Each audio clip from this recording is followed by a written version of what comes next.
Is it a bit better now?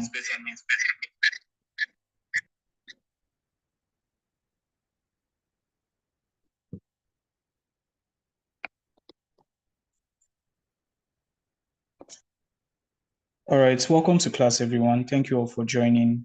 Welcome to week 2 of the JIIPCC Mentorship and Internship program for the energy industry. We are about starting our class or our session. I can see class is still a bit scanty. I hope that, as we go on, the class will eventually get filled up, but not to waste any time. I will just do well to try to introduce our mentors in today's session. In today's class, we are expecting to have a few mentors, and I will be reading the profile of the mentors that we will be having in this session. The first mentor we are expecting in today's class is Mr. Adewale Fajana. Mr. Adewale Fajana is an experienced corporate commercial lawyer with a demonstrated history of representing clients and advising a wide range, representing clients and advising a wide range of startups, licensing, reconstructing compliance and other regulatory issues arising from complex transactions across industries and sectors, skilled in energy and power, mergers and acquisition, immigration and labor mobility, financial law, arbitration and dispute resolution, complete company law, intellectual property, and civil litigation. So Mr. Adewale is going to be our first mentor for today. He's not yet here, but I'm sure he'll be joining us very soon. Our second mentor that we're expecting in class today is going to be Mr. Uboho Inyang. Mr. Obo Inyang. Mr. Obo is an experienced associate in the Energy and Natural Resource Practice Group at Templar. He holds 3 Masters of Law degree. The first one is an LLM in International Commercial Law with a distinction from the University of Dundee, Scotland. The second is an LLM in International Energy Law and Policy with a distinction also from the University of Dundee. And then the third is a business law, taxation and compliance from Civil Energy Paris, Civil from Cyclide Paris University, formerly Cyclide Frontiers University, France, where he graduated top of his graduating class as co-valedictorian. Additionally, Uboho is a certified anti-money laundering specialist. Prior to joining Templar, Uboho worked in law firms both in the United States and America and Nigeria, where he advises clients on broad range of regulatory transactional issues covering the entire value chain of the energy sectors. Aside from his professional practice, Ubo enjoys mentoring law students and young law practitioners. So those are going to be our 2 mentors in today's session. I can see we already have one of them on call. That is Mr. Oboho. Sorry, sir, we could not display your profile in class, but we do well to send it to the mentees. All right, so we would be having presentations like we had last week. We'll be having presentations from our mentors, and then we'll have presentations from mentees. We'll have feedback from mentors, and then we'll have questions and answers. So, Mr. Oboho, thank you so much for joining. We're happy to have you in today's session. Before the second mentor joins in, okay, I can also see Mr. Okeogene on call. Thank you so much, sir, for joining in on the call. So before we have our mentors come up to give us their discourse, okay, we'll be having our mentors come up to give us their discourse right about now. We'll be starting with Mr. Uboho, and then we'll take Mr. Okeogene's discourse. So Mr. Oboho, thank you so much for joining. Please, the floor is yours for your 30 minutes discourse on the topic for today, the power industry. Okay, thank you so much, Dennis. Yeah, good afternoon, everyone. Oh, it's morning, sorry. Yeah, my apologies, I'm a bit late. Well, if why, I just had to do some drive duties for friends of mine who are marrying today. So I'm running out from church to come and attend this. So at some point, I may have to leave in the course of the meeting. If you don't mind, please permit me. So I'll just try and see how I can wrap this up as early as possible. No problem, sir. That's fine, sir. Can you hear me? Yes, sir, we can hear you. That's fine, sir. Okay. All right. So I think I will just basically, well,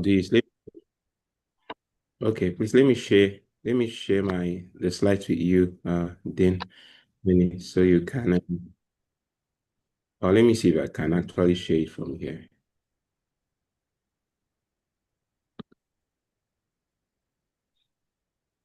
Oh, please confirm that you can see my screen. Yes, sir, we can see your screen.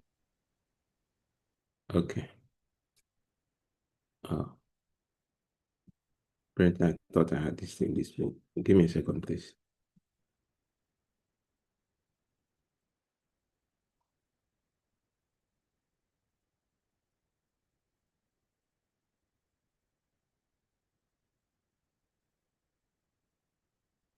No, I think this is the old version. Hold on. Give me a second, please.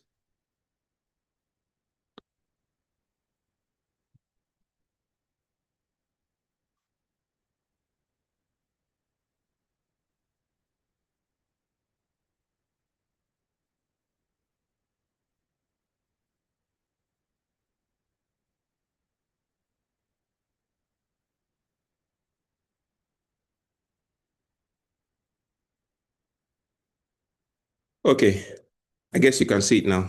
Great. So our conversation today, I mean, no need introducing myself, that has already been done. Our conversation today is on the power industry. Simply, we'll be looking first at the history of the power sector in Nigeria. We'll have a brief rundown through the regulatory framework, the licensing regime, contractual framework of the regime, and the notable challenges. Like I said, please, you permit me, I might not take so much of time to discuss everything. Okay, that being said, historically, yes, the electricity or the power sector in Nigeria, some people, to a large extent, there's a consensus that the history dates back to the late 19th century, and there may be some variations in the particular year, but the source I relied on draws the history back to 1896, when the first electric power plant was built in Nigeria, 1896. Thereafter, a series of other developments, one of which is the first electricity utility company, Nigerian Electricity Supply Company, established in 1929. I mean, in the course of all of this, several developments happened, but I'm just looking at the important milestones. That's what I'm highlighting. And then from 1929, we had the Electricity Corporation of Nigeria established in 1951. In 1962, sorry, which now another one was established. Oh, the Niger Dam Authority, NDA, was established in 1962. So first the ECN established in 1951, and then the NDA established in 1962. And sometime in 1972, both the ECN and the NDA became merged. Upon their merger, that is what led to the popular acronym that we are all used to, even till this date, NEPA, the Nigerian Electricity Power Authority. It was basically then a state-owned, vertically integrated monopoly. By that, we mean it was in charge of generation, transmission, and distribution of power. So vertically integrated, part of competition law. Well, that's not the subject for today's discourse. So it was a monopoly run by one entity in charge of all the streams of the sector. And then in 2001, when on the start of the new democratic regime, dispensation in 1999. Obviously, there were need for some, what's the word? For the lack of a better word, there was a need for certain improvements. I'm trying to remember the word to use now in the sector. And then the government now changed. So there was a company. It was more like a transition entity, which more or less took over the assets of NEPA, which was known as the Power Holding Company of Nigeria, because the privatization process was about kickstarting. And so PHCN was set up more like a transition entity to take over the assets for the period of the privatization. Privatization, we all understand what that means, where private investors are given the reins to, invest in the system and run the system, based on the forces of demand and supply. So no regulation of no government involvement directly, or like you had a monopoly under NEPA. So then, pursuant to that, the government set up the National Electric Power Policy, NEPP, in 2001, which objective was to see to the privatization of the sector. So between this 2001 down to 2005 or thereabouts, where you had the privatization really kicking in, You had several policies, several actions taken by government, but I'm just highlighting the notable ones, one of which was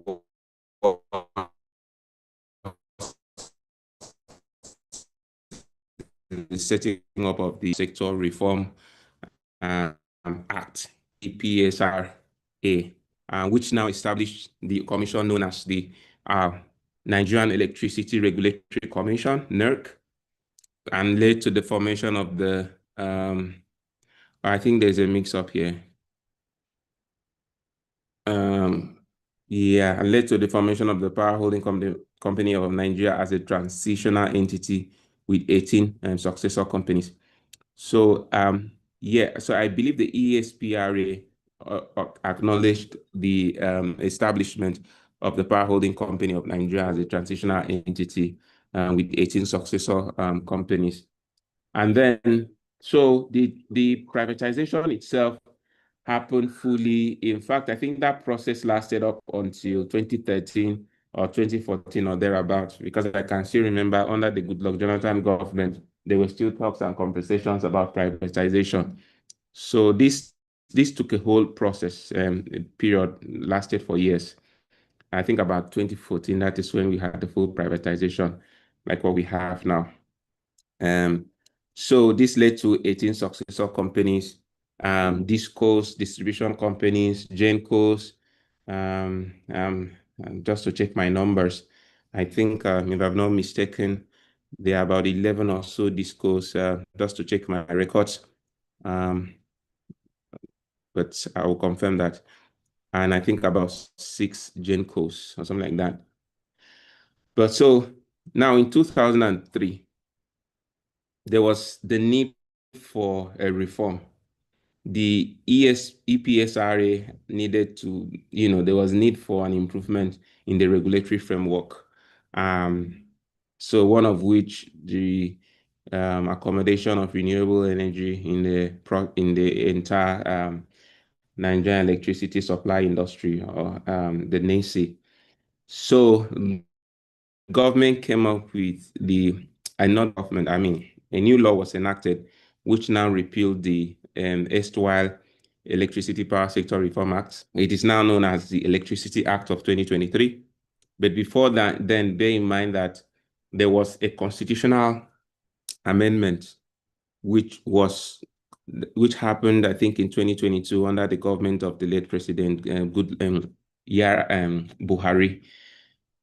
So they now amended the legislative list, if I'm not mistaken, which now gave room for. So before now, state governments were only allowed to regulate, areas that, to the extent that the national grid had not covered. So let's say the national grid had not covered, let's say, Yaba in Lagos. So that area, the state governments were allowed the powers to regulate, electricity supply generation within that area. However, with the amendment of the Constitution in 2022, it now means that state governments can now create their own markets, whether or not there's a national coverage in that area. In essence, the state governments now are empowered to create their own electricity laws, and also have the power to regulate their own the electricity generation, transmission, and supply and distribution within the states. And for that, you've been hearing different states enacting their electricity laws. The last time I checked, I think we had about 10 states, including Kogi, I think Enugu, obviously Lagos, Kogi, Enugu, Lagos, I think Kaduna, Edo, and some states. I think Akwa Ibom is about to join. While some of these states have enacted their respective laws, and they are creating their markets. So we are expecting to see whether there will be a change in the way things are done when the states take over the operation of their various markets. But we'll get to that point in the course of our conversation. But now, at a national level, what we have is the Electricity Act, which governs electricity generation, transmission, and distribution. What this then means is that for electricity generation, distribution, and supply within a state, when a state law comes into play, then the state law will apply to that state. But obviously, remember that there will still be power transmission across the borders between states. So for generation and supply of power across states, it will be the NERC. It's still the Electricity Act that will apply, because in that case, the state laws cannot apply to operations outside of their territories. So the Electricity Act obviously will still very much be relevant, especially to power generation, transmission, and supply across interstate supply. That being said, let's just see the numbers. Having looked at the history, so we've seen that to an extent, electricity generally started in Nigeria thereabout in the late 19th century, and up to where we are now. It's taken decades, if not centuries, for us to get here. Are we yet at the hoped or expected destination? Obviously, you agree with me that we are not yet there. But let's just look at some numbers. So the power sector in Nigeria, in terms of energy source, about 70% of power generation statistically comes from gas.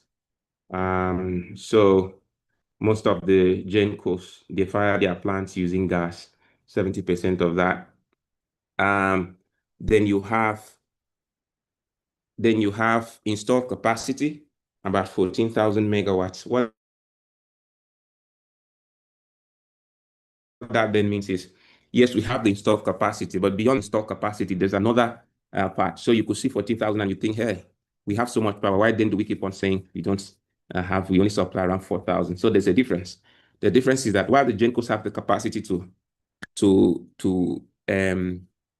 generate 14,000 megawatts. However, remember that there's one thing is to generate, another thing is to transmit and take that power down to the customers or consumers, as the case may be. So there needs to be the facilities to evacuate this power from the generating point. And so, because we do not have the needed facilities to evacuate this power, so that's why we are limited. At the end of the day, what we are able to actually supply is about in the regions of 4,000 megawatts. So you see, at the end of the day, about 10,000 megawatts just wasted because of lack of infrastructure. And sometimes not just lack of infrastructure, even liquidity in the market to offtake some of this capacity that's being generated. So obviously, the electricity supply industry in Nigeria is quite, I would say, weighed down with legacy debts. If you're reading the news, there was a thing some time ago, the Minister of Power hinted the fact that the federal government is working around the clock to see how they can clear some trillions of naira legacy debts owed to not only GENCOs and even DISCOs. So with all of these debts, there's no liquidity in the market, even with all the government interventions. One problem here is, bill collection, which has been a challenge. When you are still having people using estimated billing, then you know that it's not cost reflective. And so it's a challenge because the DISCOs cannot recover the cost, and at the same time, they cannot pay the GENCOs. So we are just looking at the numbers. Actual daily supply, like I said, around 4,000 megawatts. So regulatory framework, you've already hinted the fact that currently it's the Electricity Act at the national level that governs the generation, transmission, supply, and distribution of power, or electricity, as you would call it, in Nigeria. It repealed the Electricity Power Sector Reform Act. So the primary regulatory body is the Nigerian Electricity Regulatory Commission, otherwise called the NERC. But obviously, when the various states, for the states that have their own markets, they have set up their own state electricity regulatory commission or whatever name they call. But so taking over the role the NEC would have played, the role NEC is playing at the national level, they are doing the same thing within the states. So that being said, so notable reforms introduced by the Electricity Act. Excuse me. Please confirm that you're still hearing my voice. I'm seeing my screen. Yes, sir, we can both see your screen and hear your voice.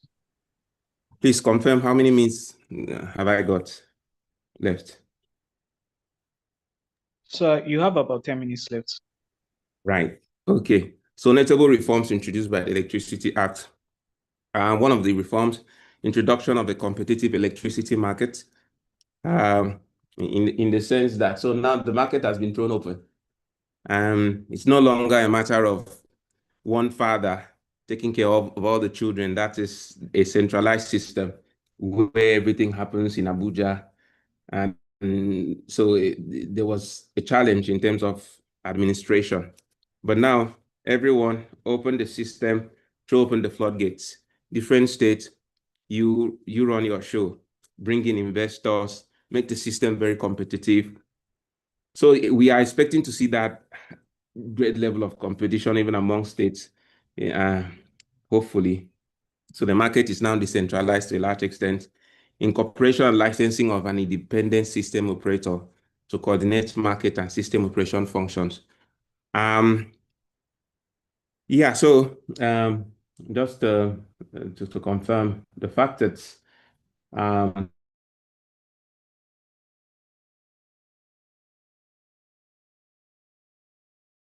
and so before now, you would have a system. Is it the transmission company of Nigeria running both being in charge of the operations, being in charge of market operations, being in charge also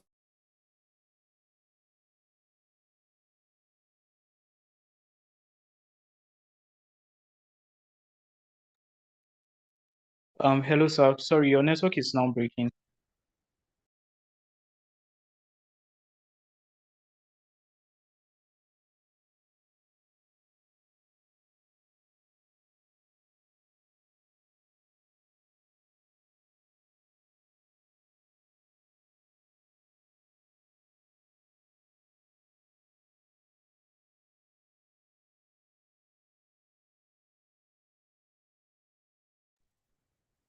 Mr. Yang, are you with us?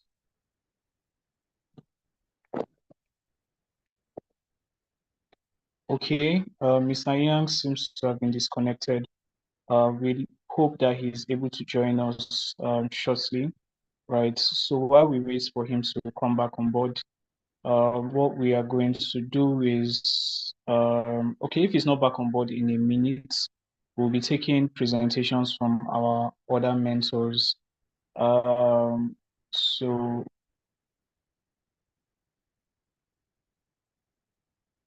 we'll just wait a minute for Mr. Yang to join back in. Sorry about the delay. Uh,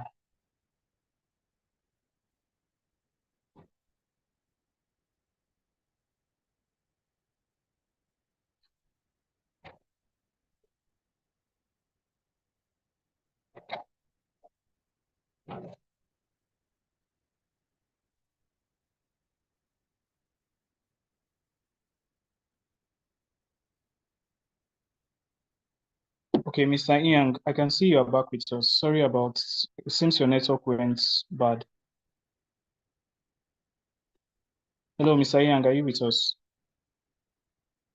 Yeah, my apologies. So, yeah, I think we were still talking about the bifurcation of the system operations functions from the market operations functions. I don't know whether you heard me to that extent. Yes, sir, Can you we hear did. me? I said, yes, sir, we did. Okay, great. So now there's a bifurcation or unbundling of the market operations functions from the system operations functions. Before now, the transmission company of Nigeria handled both the transmission function, they handled the market operations functions. So they handled also the system operations. Markets operations different from system operations in the sense that markets handles more around the commercials and the general coordination of the commercial metrics. For instance, billing, for instance, balancing and all of those things. No, yeah, for instance, billing, those are market operations functions. But the system operator is the one that follows through all the technical. So for instance, the balancing and where it has to coordinate between what the demand is and what the supply is. So if the demand for today, which would have already been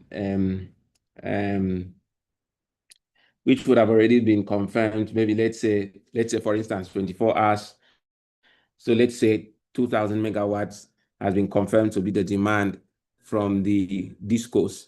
The market operator, the system operator will also ensure that what comes from the GenCo also meets that 2000 megawatts that is being demanded by the disco. So it ensures the balancing of the system, the technical functions more or less.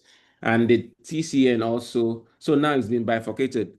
Now the TCN does not handle the system operations. TCN now just in charge of the transmission system. They run the wires, the transmission that runs the power at high voltage down to the discos. That's what the TCN basically does now.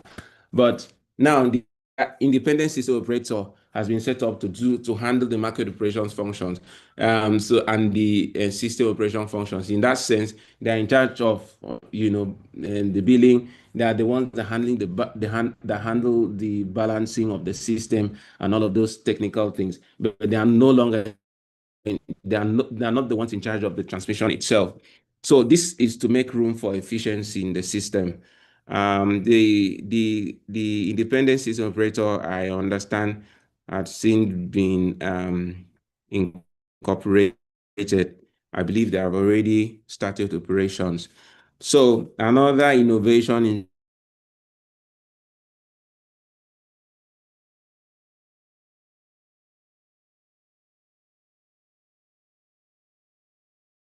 introduced by the and strategic implementation plan, the JIIPCC. I understand that this was to be done, I think, within 12 months from the effective date of the act. Well, I think they came up with the draft the last time I checked, and there was a meeting with the minister. I don't know if that draft, but I know as a fact that the draft was out and some time ago.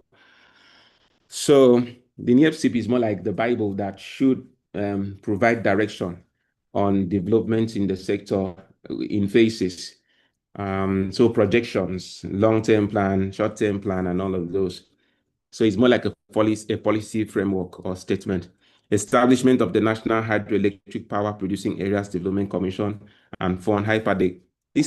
Under this HYPADEC, there's a fund. I think each of the generation companies that generate power from hydro, from dams, like for instance, Kainji, they are to contribute, I think, 3% of their revenue. Is it yearly income or something? I think 3% to the host communities. So the host communities that host the dams, for instance, Kainji, Jeba. Of course, that is to ensure that, the communities are also taken care of, part of stakeholder management. So you see some of these innovations introduced by the Electricity Act. That being said, so we've talked about decentralization. So now states can create their own markets, not whether or not there's an existing federal government presence in that area. They can just create their own market and take over. And once they create their market with their laws, the federal government would pull out from that state or area. And there would be, so in that sense, there will be a transition order by NEC, which will now mean that there will be a sub. So for instance, for instance, in Edo State, there is a disco now, Benin Disco, which is of course it's federally regulated. It operates across states. But when Edo State came up with their law, the NERC issued a transition order, which upon the setting up of the disco, a sub-disco in Edo State. That sub-disco now takes over the operations of that within Edo State. So a subsidiary of the disco at the federal level will be set up within the state, which will only apply to the state. I don't know if they have started fully. So once that subsidiary is set up, it takes over the functions of the disco within that state, and that disco will now hands off its operations within that territory. Right. So the licensing regime, we have generation license, we have transmission license, we have distribution license, major licenses, that is supply license, trading license, system operation license, generation license, self-explanatory, those who generate power. I think the rule is if you are generating more than 1 megawatt, if you are generating more than 1 megawatt, I think you need a generation license. More than 1 megawatt, and obviously, if you want to also sell, if you are selling more than, I think, 1 megawatt, you would need yeah. So if you are generating more than 1 megawatt, you need a license. If you want to sell that as well, there are rules as to that, because I think if you are selling less than 1 megawatt, you don't need a license. I think you just need an approval. But if you are selling more than 1 megawatt, but if you are generating more than 1 megawatt for yourself, you don't need a generation. Like, I think you need a captive permits. I need to confirm that again. Yeah, but there's distribution license, there's the supply license, distribution. So transmission license, this is the license for the operator so the transmission company of Nigeria, for instance, their function is to transmit power at high voltage. I think that should be 33 kVA or so, if I'm not mistaken, at high voltage before they now take it to a step down, which will now bring it low to a lower voltage for distribution purposes.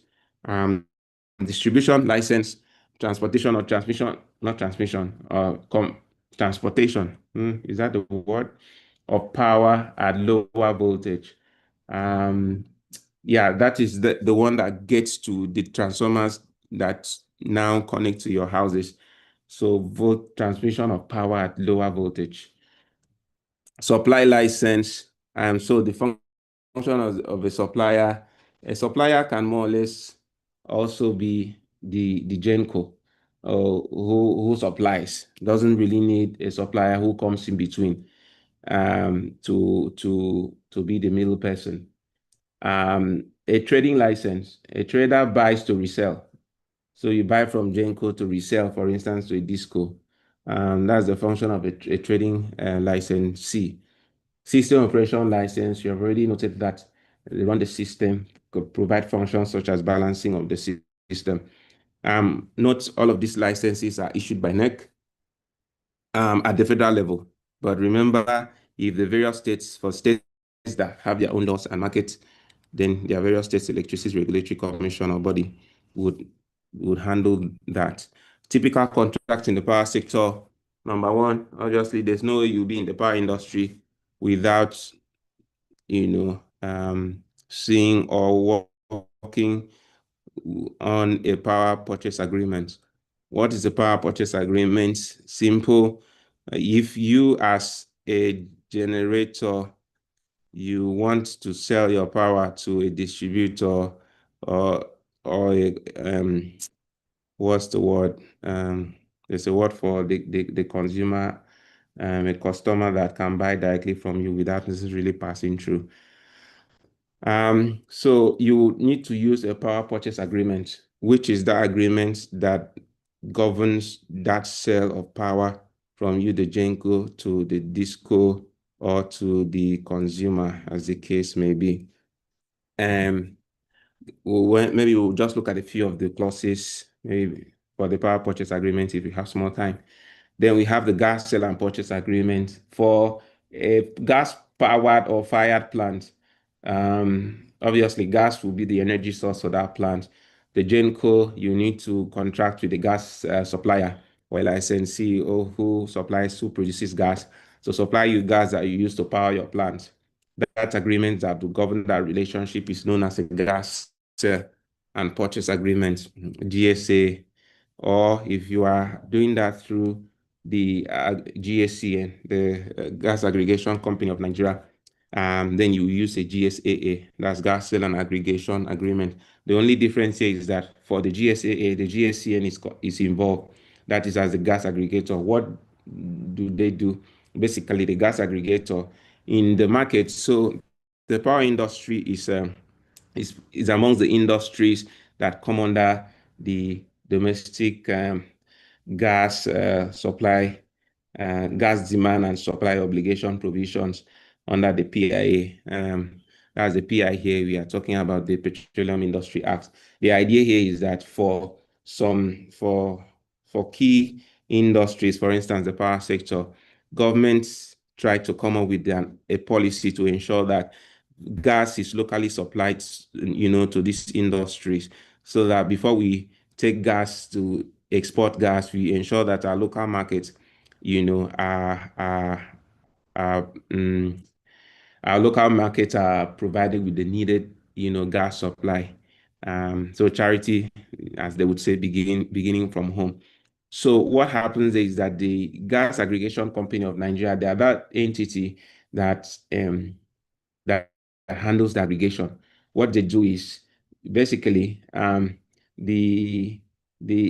so for instance, say Genco would report, oh, I will need this amount of gas for my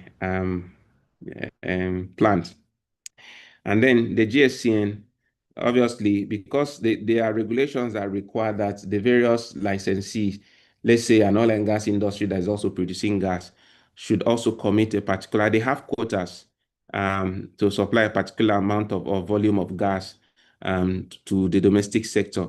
So in that case, they also have to report their availability. And with that, what the aggregator does is to now say, look, so and so GenCo, so and so industry needs this amount of gas. And you as the licensee, since you have been allocated, or lessee, since you've been allocated this particular quota, which means, the aggregator will help to aggregate that gas that is supplied as part of one's domestic supply obligation and take it to ensure that it gets to the GenCo or the industry or the entity that needs it. So in that case, it aggregates both what is needed at the demand side and what is needed at the supply side. It's more like the middle person or the middle entity that ensures that these two components meet. And they run a particular account wherein money that is paid from in this case, for instance, money that is paid by the GenCo into this account is now cleared. So they also handle exchange, is now cleared and paid to the lessee on the other side. So they just carry out aggregation functions and balance the books on both ends. So in that case, if the GSCN is involved, you do a GSAA. But where the GSN is not involved, in that case, it's a bilateral contract or agreement. Then it's just a gas sale and purchase agreement, GSPA or GSA, as some people call it. Transmission use of system agreement, distribution use of system agreement. Okay, my time is fast spent. So use of system agreement. So for eligible customers, for instance, who in that case they don't. So let's say a GenCo who an embedded generator who does not need to pass through the transmission company before getting to the customer can say, okay, instead of that, I will just so an eligible customer, for instance, now goes to a GenCo and says, I'm going to buy directly from you.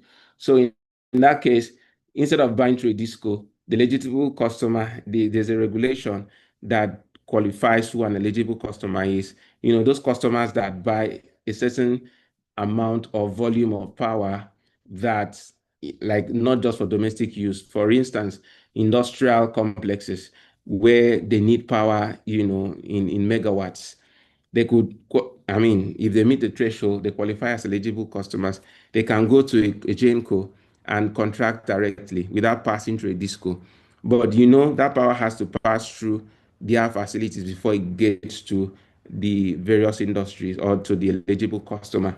In that case, the eligible customer they can enter into, since you are using the distribution line or network of the disco, for the purposes of evacuating power down to your facility, you can enter into a distribution use of system agreement to just say, I'll be paying you some charges just to use your wires, but I'm not contracting through you. I'm contracting directly through the GenCo, but I'm more or less I'm going to pass through your wire, but I'll pay you charges. So that is what you call a distribution use of system agreement. Same thing, same logic for a transmission use of system agreement. You want to run power through the transmission line of the TCN, for instance, but you don't want to contract through the TCN. Then you just basically get your power from GenCo, but it has to go through the wires of the transmission company. One enters into a transmission use of system agreement. In addition to this, there are other incidental agreements. Obviously, in the power industry, financing is involved. You might need to enter into financing with certain lenders in order to finance your power generation facility, for instance, or projects. You, of course, so loan facilities, security agreements, security uh, um, instruments that you may want to take in order to protect your interest, for instance, if you're on the other side as a lender. So aside from these ones that you are pointing out, there are various other agreements that can come in when it comes to the power sector, but just thought to highlight these ones. So what are the challenges? Inadequate power generation capacity. We have already said the fact that in as much as we have a capacity of 14,000, I think ideally the numbers vary, but sometimes I think there are some numbers I've seen 40,000, that is what would be adequate for us as a country, 40,000. But now we have a capacity of 14,000, which is not bad if we were able to wheel all of them out. Transmission and distribution bottlenecks. You would have the generation capacity, but without the facility, you cannot evacuate the power to for for for usage by the various consumers. So what's the purpose? What's the need of you generating so much but cannot use? Utilization is poor because of lack of facilities. That's the problem. So optimal pricing and subsidies. We all know the introduction of the ban A, ban B thingy. As much as government is trying to ensure cost-reflective tariffing, but there's still a part, to a large extent, apart from the ban A, which accordingly is cost-reflective, but the majority of the bans, nice, I think from B to E, or I think there's an E, those ones are not cost reflective, so they are still subsidized, and still question about whether government is keeping to its undertakings, paying as at when due, because these discos and JESCOs, they keep on complaining that government is owing them. So with this, there's no liquidity, adequate liquidity in the market. So feedstock gas supply issues. When there's no liquidity, the problem, you can't pay the gas suppliers. Discos are owing, GenCos are owing. When discos cannot recover from the consumers, or billing is not cost reflective, they are still using estimated billing, is a problem, because at the end of the day, the effect of it is that the GenCo will not be paid its money to now pay the feedstock provider or supplier, that is a gas supplier. So you see, there's a problem. Operational inefficiencies of discos. You said it, you still have discos who are providing estimated bills, billing on estimated bills. Meters, smart meters are not supplied as at when due. No adequate supply of smart functioning meters, prepaid meters, which would have helped with tracking. So they are still using moribund facilities, analog facilities, in a situation where if they need to monitor what is happening in, let's say we are in Lagos, if a disco wants to monitor what's happening in Ogun State, they are still using walkie-talkie to make calls amongst the engineers. What happened to to real-time updates using computer systems? What happened to introducing AIs, which will make the system a bit more efficient?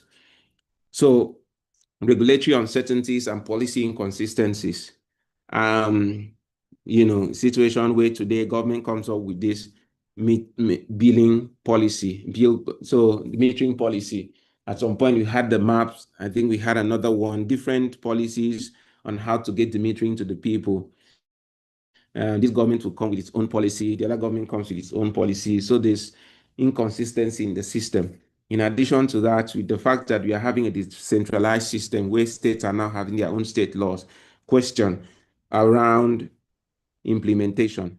So for instance, if as a state, I set up my law and the federal government, what they were billing before with the band A billing, and I decide as a state to say we are not going to follow the band process, now the band that the federal government used. So you see there will be a disruption in the process. Question is, have we set up adequate transition provisions, more arrangements to ensure that there's no shock in the system that might disrupt the whole balance in the market? We are still, hoping to see that issues around, even when the states set up their own markets, infrastructure. At what point do we determine who owns what, especially for infrastructure that, go across board?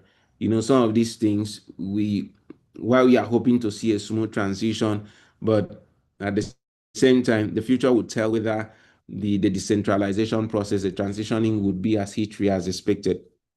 But that being said, so you have looked at these challenges. If we were to have a little time, I believe my colleague would shed more light on the contractual provisions, but you may want to ask what a PPA looks like. I have a redacted copy here, but I can't, for some reasons I'm using a different system. But so for a PPA, you have typical provisions around them. So your electricity, your capacity charge, and your energy or electricity charge. So you have things around tariffing, you have things around maintenance, you have things around tariff review, you have provisions, obviously the usual force majeure, you have provisions around metering, you have provisions around DCQ, and that's your daily contract quantity, MCQ, monthly contract quantity, as the case may be, ACQ, annual contract quantity. You have conversations around your take or pay provisions, passage of risk and title. So at what point would the risk for the power supply pass from the supplier to the purchaser? At what point would title pass from the supplier to the purchaser? So where would the delivery point be? Who would be in control of the metering of the volume or the power that is supplied? How long will maintenance be? If maintenance happens and you as the supply is interrupted, what will now be my what's the word?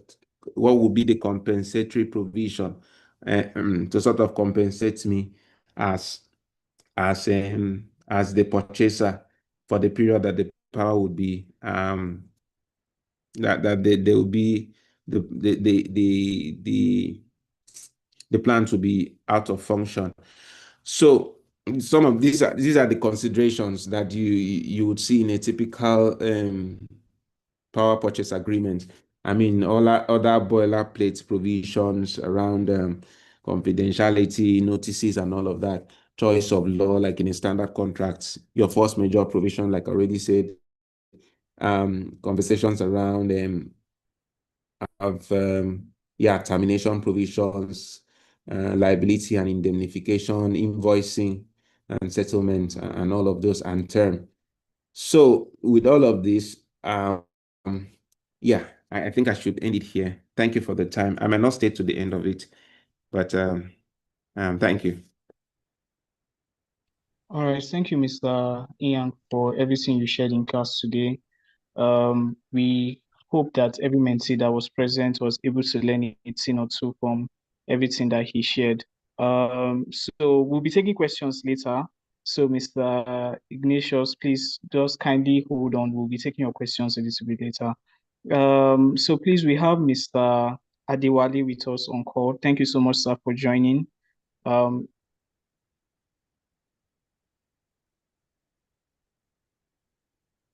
okay, Mr. Adewale is no longer on call. We had him on call, but he's not here anymore. But we still have Mr. Okeogene Ubehe. Please, sir, if you are with us, please, sir, we want to hear from you in a short bit of what you have prepared for us in session today. You're welcome, Mr. Okeogene. All right. Good morning and good afternoon. I think we're just at the verge of the hour between morning and afternoon. So good morning and good afternoon to you all.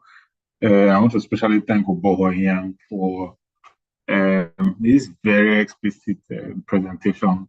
He's on the commercial side of the power sector, so he's able to talk through the contracting, most of the commercial terms that has to do with those provisions. Sorry.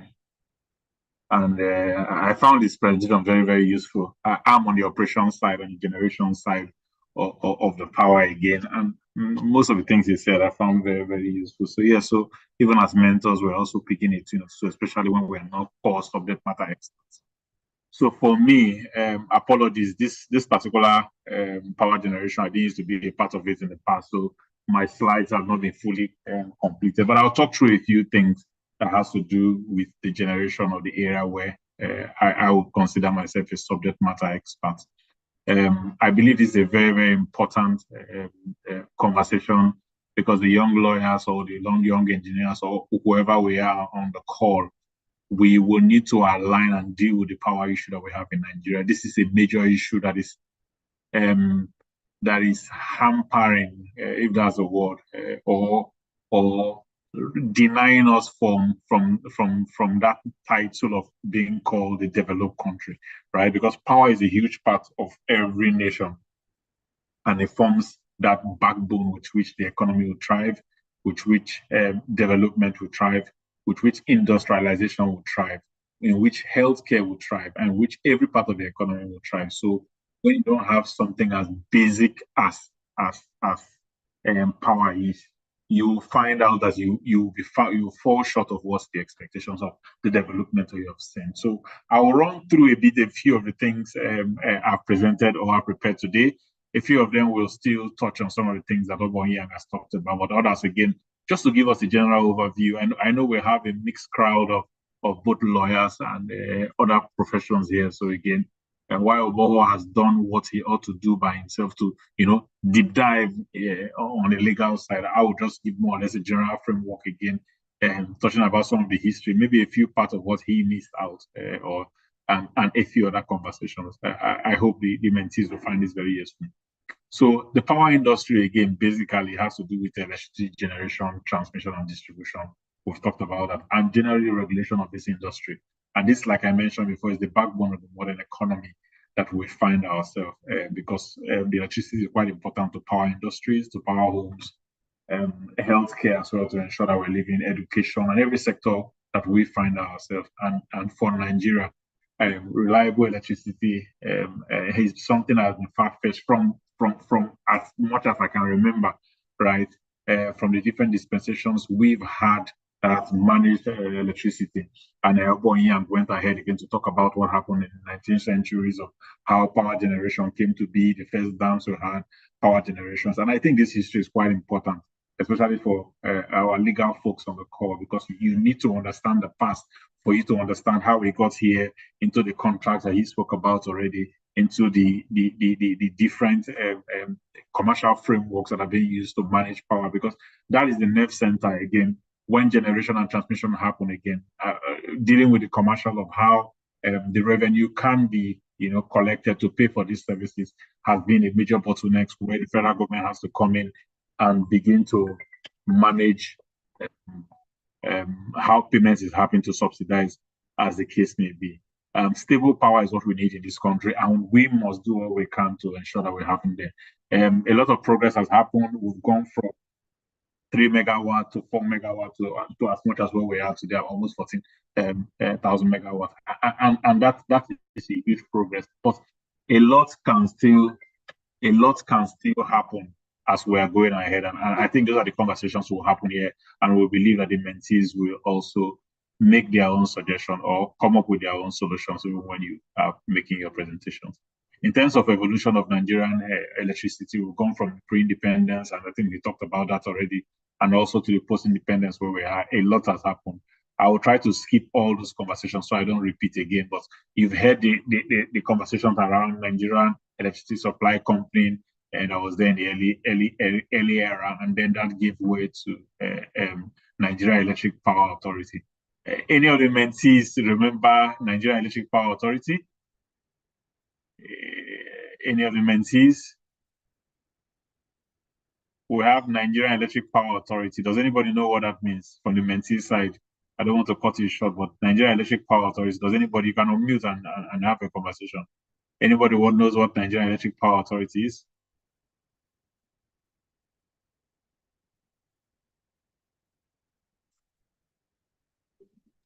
Hello, am I talking to myself?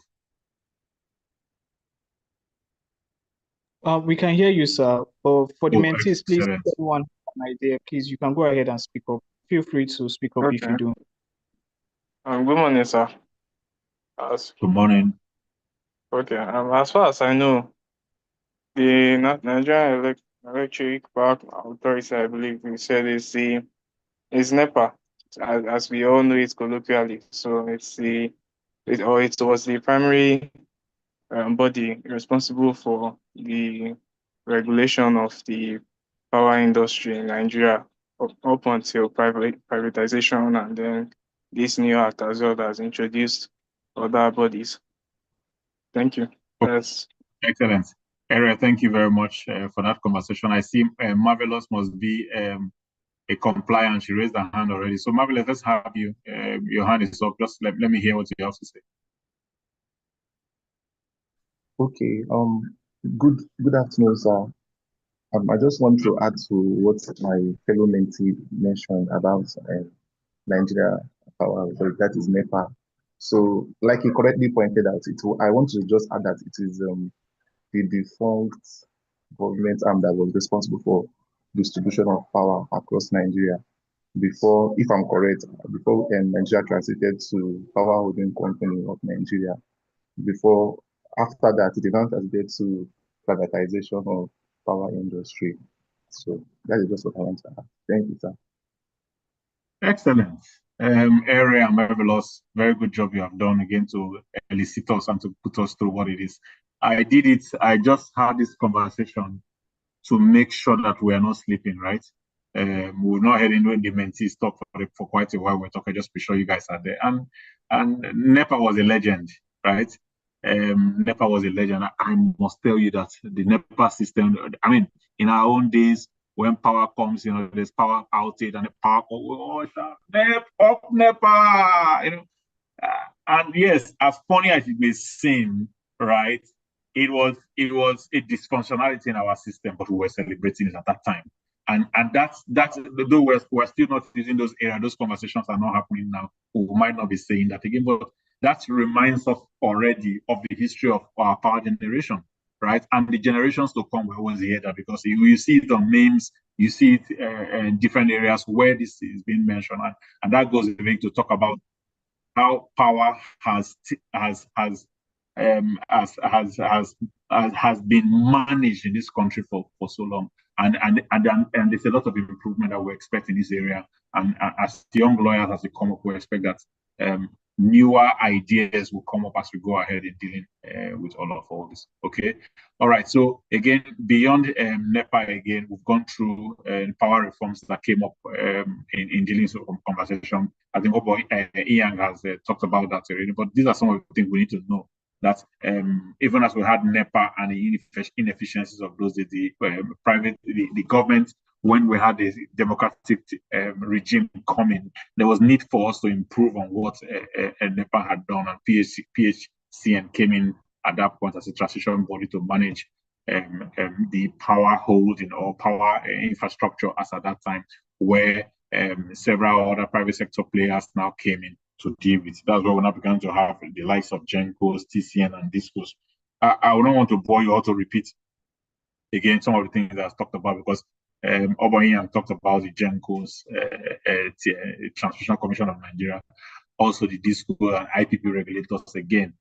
All these players in the electricity industry, they had their own paths and that was the beauty of it, because power had to be power was it was a major issue to unbundle, right? So, and because of the unbundling of NEPA, we began to have different layers that we're dealing with in ensuring that power is being managed properly. Different contracts now began. The contracts that we're managing all these sectors began to become issues that we began to spotlight and to look at gas supply, look at the infrastructure, and over dependence on thermal power and different elements that we had. And what did that do? That gave birth to power generation through gas turbines, unlike in the past when we had used gas dams for power generation, like Kainji Dam and many other dams that we have. The issue of power generation using gas became something that was more prevalent because the Niger Delta had a lot of gas, and we feel those are quick wins. Gas turbine units and many GENCOs began to come into play because the industry had been open for them to come in, and they played their role in generation. So power plants, I think we began to see an increase, from the around 4 megawatts at the time of Jonathan. We began to see increase to where we are today, around 14,000 megawatts. Again, transmission and distribution still become the weak link that we have in Nigeria, because when the GENCOs have gone around, I think Papa also touched on this. Generation of power is not a problem that we have in Nigeria. If you guys had paid attention to what has happened in the last 1 year or 2 years, you must have heard a lot about grid collapse, right? What the grid collapse tried to narrow in is the failure of infrastructure. But when we have the generation and then we are transmitting through the different lines or the structure that we had created or PHCN had created, where you have to go back again to the central point before distribution happens, we see that there is an over-engagement of this infrastructure, and what happens because they are not able to manage the interruptions on the line, the grid collapses, and then you have almost nationwide power failure. What does this nationwide power failure mean to each and every one of us? That means our generators or our private generators begin to come on. That means we begin to pay more again for generation of partial lights that we use in our home. And this is a major issue that leads to pollution, that leads to many other concerns, sound and noise pollution that is affecting our environment, or depletion of the ozone layer, as the case may be. So power generation happens to be an important part because it can also impact the environment. We're talking about sustainability at the moment, talking about ESG. The impact or negative impacts of power generation. And that was why, again, local content came in to say those areas when you have those power generating plants, some percentage of what is being generated from those areas, commercials that come up from the power generation, needs to go back to these communities so that they are able to compensate them, so they are able to develop those communities as the case may be. And that was a very good one because there's a lot of impact to the environment, to our economy when power generation issues or the feedback that comes up from power generation. So again, when we talk about the legal and regulatory framework, NEC is the authority that is in charge of that. There are several policies and laws again governing the legal framework for power generation, and which is quite key because NEC regulates the tariff and regulates the licenses. And as much as possible, try to protect consumers, you and me, in what we are doing. Like in the estate where I live in Lagos, we happen to fall around the band A. We pay a lot for that band A fee. Over 200 naira per unit is what we pay for this. And this, I will say, is deliberate because we want the power, right? And I think Bobo Ian talked about it, where there are concerns where I've opted for band A and then I'm not getting band A service, what happens? I've not seen where these issues are taken very seriously in Nigeria because they've put a lot of caveats in the contract that protects the GENCOs and the DISCOs again. But if I'm paying 230 naira per unit, right, and you're delivering, I hear it was supposed to run from 19 hours to 24 hours, and you're not giving me up to that. There's no business why I should pay you for band A. And this is how it's done globally, right? However, in our own case, this has not worked because our estate at some point when we didn't get, some months when we didn't get, and we wrote to code disco, as the case may be, nothing substantial has happened, you know, and that's supposed to be a rip-off. That's supposed to be a rip-off. There should be provisions in the law that allows us to sanction these discos, because what you have promised to deliver is not what we are delivering. You have a power transmission contract that clearly stipulates roles and responsibilities, expectations from us, the end users, and what we're expecting to get. And if we don't get that value, we should be able to take the discos or the GENCOs to court. That has really that has played out in certain areas. Some big whips that are able to push that they are, but the common man is not being reflected in this. And this is a major issue that needs to be dealt with in dealing with power and the contracts and management of power generally. Key regulators, the electric power section reforms of 2015, and then the most recent one, the Electricity Act of 2023. Again, these form regulations of which, again, as mentees, we need to be very familiar with, and this has governed the new day and new age of power generation and power management and the policy, the commercial behind all these happenings. In terms of policy, national electric policy and rural electrification strategy, again, these are some of the frameworks again that we have again, and these strategies are there to protect consumers and to ensure that value for money or value for what you're being paid for. Don't forget that estimated bill is also another challenge that we're dealing with because the meters are not available. I know there's a metering scheme that's currently going on where meters are being distributed. There's been a lot of going back and forth on the fact that, meters should be given freely to everyone. And at different points, we've had meters given. Sometimes we have to buy the meters and all those conversations. I believe these are ongoing conversations that we need to look into. There's no reason why consumers should buy meter, in my opinion, right? Because a disco is presently giving that facility and giving to me. The meter should be part of the facilities you should give to me, so I know what I'm using. Why should I have to pay for that? But that's the conversation for another day. And what I'm trying to say here now is the legal framework needs to be improved, and enforcement remains a challenge in the Nigerian industry. As we all know, every part of Nigeria, enforcement of Nigerian laws is always something that we always grapple with. Then conventional power sources in Nigeria, again, I want to just touch on that a bit. Those are my areas, while I'm not going to the legal part because I'm not a lawyer, but again, we are aware of some of the conversations. Just to give you a feel to know what the sources are. We have gas-powered power generating plants, we have coal, we have oil, and we have hydro. These are the major parts, major components in power generation, and we need to be aware of this. While we try to regularize these sources, the contracts with which each of these units are used is barely almost the same as the case may be. I use a typical example in the United Kingdom.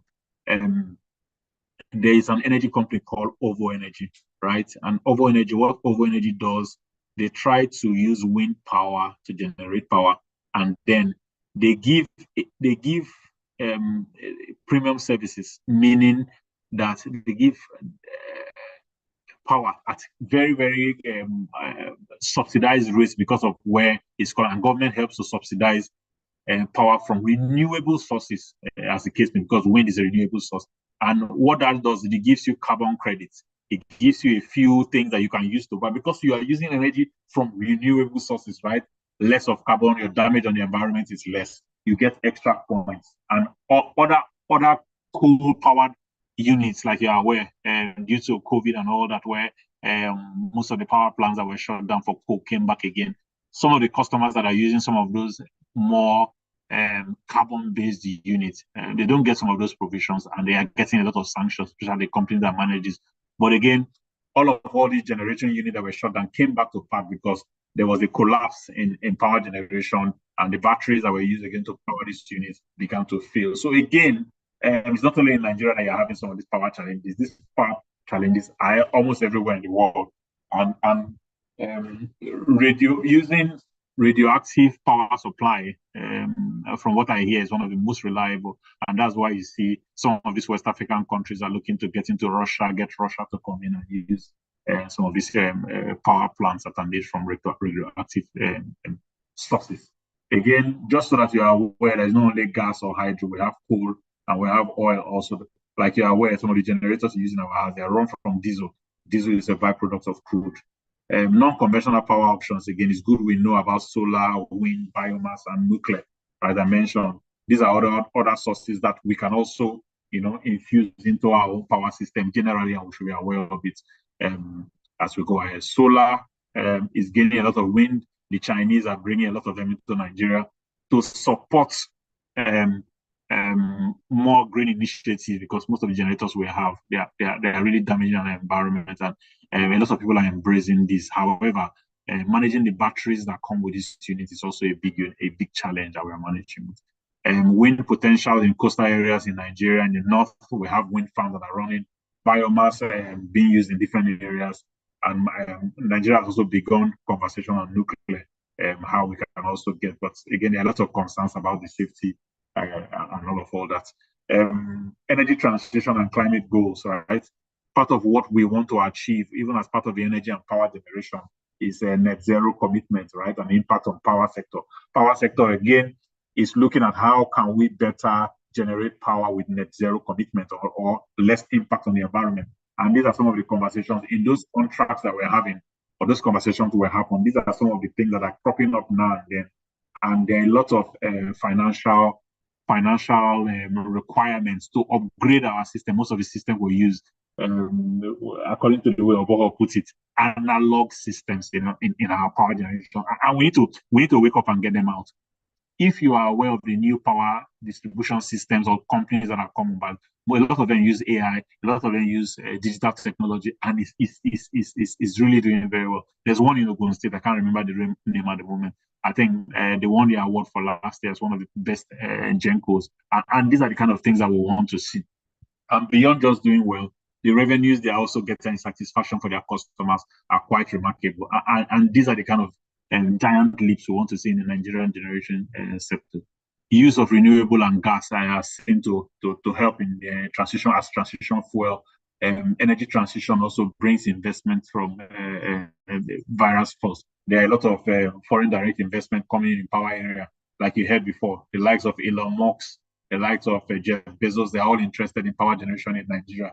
However, uncovering and unbundling the complex regulations around Nigerian system is why these investors have not come in. And I think Oboho went a long way to explain. I was quite impressed that we've made all this kind of progress. So I would expect that in the next 2-3 years, we'll see the lives of Elon Musk and Jeff Bezos or other investors coming into the power sector. And power sector is another sector, just like the oil and gas, that is very, very lucrative. As we speak, Dangote is doing a 18-inch pipeline at the Lekki Airport, because I live in Lagos, right? The pipeline is running through, and that pipeline is supposed to carry gas. One of the key factors, one of the key reasons for that is for the power sector. Okay, so if I draw your mind to river states like somewhere around Transamadi or industrial areas in Lagos, right? You have power lines that were developed more than 67 years ago in the industries where these gas lines are the ones that power the industry when production is going on. And what's the benefit of that? You get a lot of cheap source of energy. If you're using your generators to power and to run and to use diesel on that cost, it's more than 5 or 10 times the cost. So again, we need to ensure that we provide an investment climate for the energy sector that multiple stakeholders or Gencos are able to plug into what we have, whether be it hydro, be it gas, be it whatever sources, is to ensure energy availability. And the benefit of energy availability is the fact that our economy can thrive, small industries can do well. In fact, what has killed Nigerian businesses in the last 20, 30 years is power generation. A lot of companies that rise up and fall and break down, especially when the subsidy was taken away. A lot of companies failed because of the cost of energy. And this we must watch very closely as we develop as a nation. Emerging reforms and policies that we need to put in place again as a legal framework, also in managing power generation. Metering is something we need to pay attention to. Decentralization, like that has started during the part of NEPA when we're decentralizing and also getting investors to come in.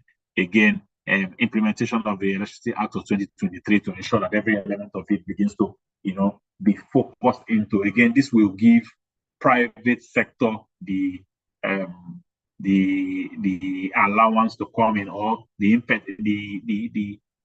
encouragement to come in, because there's some level of assurance for return on investment. Don't forget, everybody does business, so you can get, if the gencos or the discos are generating power or distributing power, as the case may be, and they are not being paid for the service, nobody wants to come. The federal government is still paying some of these fees up until now, which I think is not really the best. Because if I'm running a business, let's assume we are employees that are running, you have to pay them their salary if not, they can, because there's a trickling effect of one person that you make a payment to or get monthly salary. It takes care of the family, takes care of the extended family, is more than father.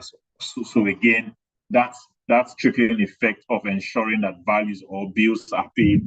It goes a long way to ensure employees are paid, and many other people along that chain is being handled.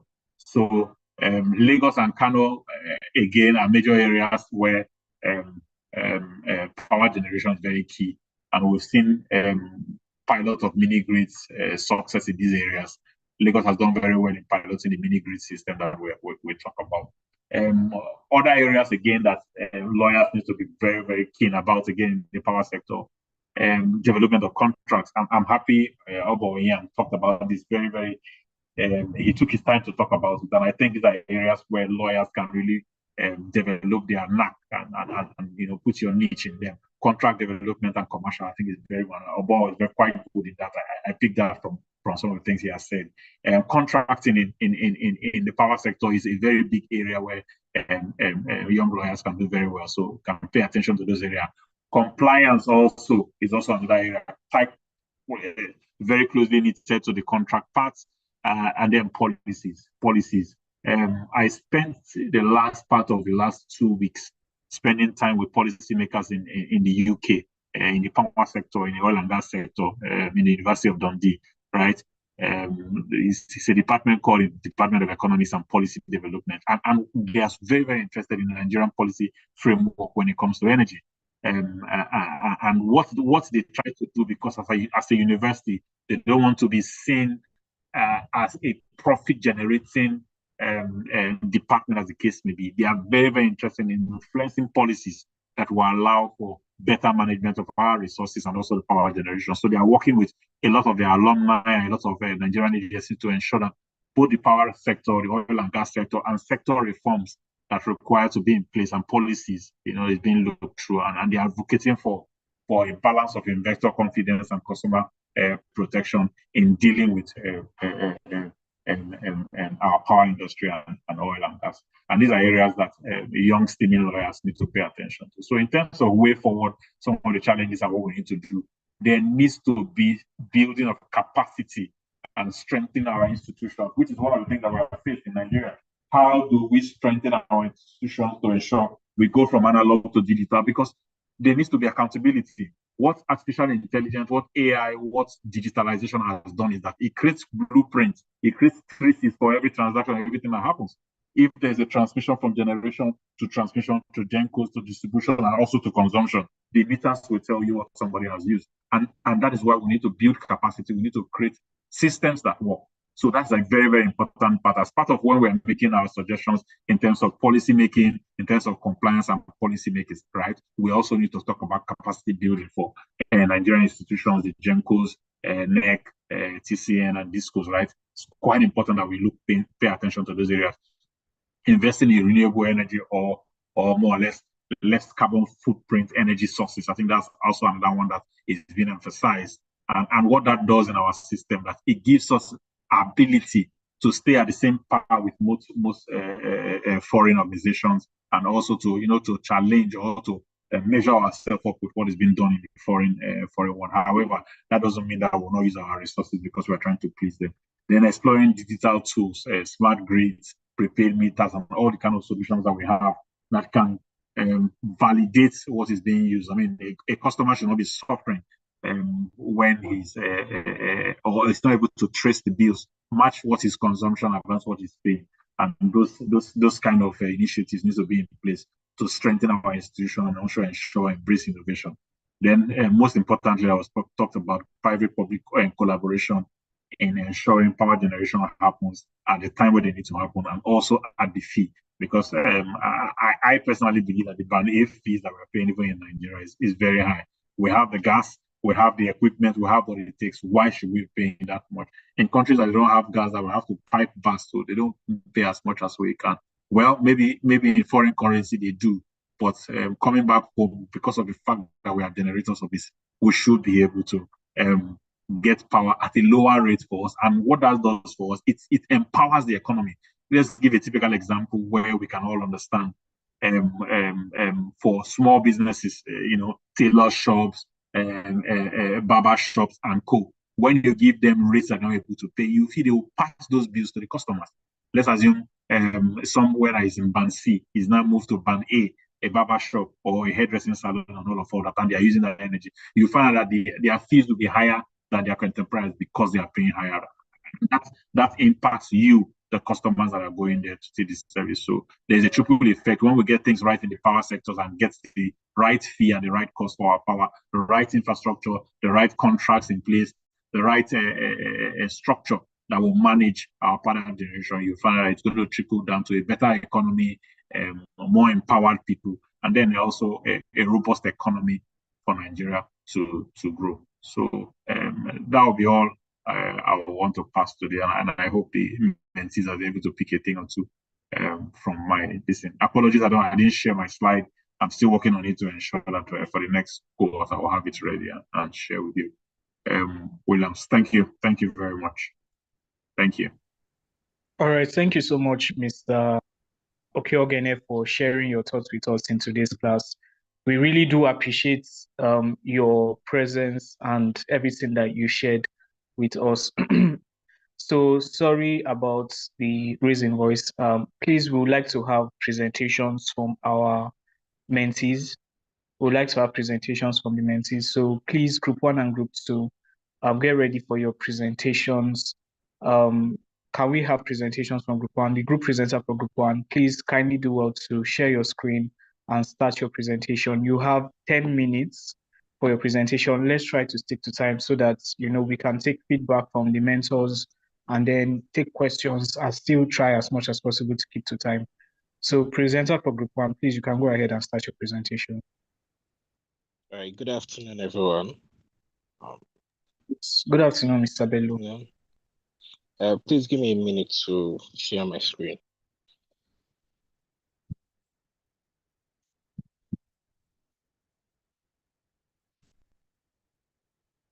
All right, my name is, I believe my screen is displayed. Yes, we can see your screen. All right, my name is Daniel Benlo, and I would be presenting on behalf of one. The topic would be renewable energy sources and advanced technology. And I think in our first class, we talked about fossil fuels. We talked a little about renewable energies, and then we can list most of them as the solar energy, hydroelectric energy, and then biomass and the rest. In the presentation, we will talk more on that. But first of all, let's go into the power industry. When it comes to the energy industry, we have various sectors, and the power industry is one of its pivotal and most crucial industry we have. Basically, it centers on the generation, transmission, and then distribution of electricity or heat. When we all know, from what our mentors have said, we've heard about generation of electricity and transmission, moving electricity from its powerhouse to the consumers. Then distribution, which is it between its consumers. The first powerhouse in Nigeria would be that in Lagos, the Ijowa power plant, which was commissioned in 1923 officially, and then it was a coal-fire plant used to generate and distribute electricity. And then we could see that 80% of electricity comes from thermal and then 20% from hydropower. And then one of the challenges of the power industry, especially in Nigeria, is debt, weak infrastructure, energy deficit. And when it comes to debt, most generating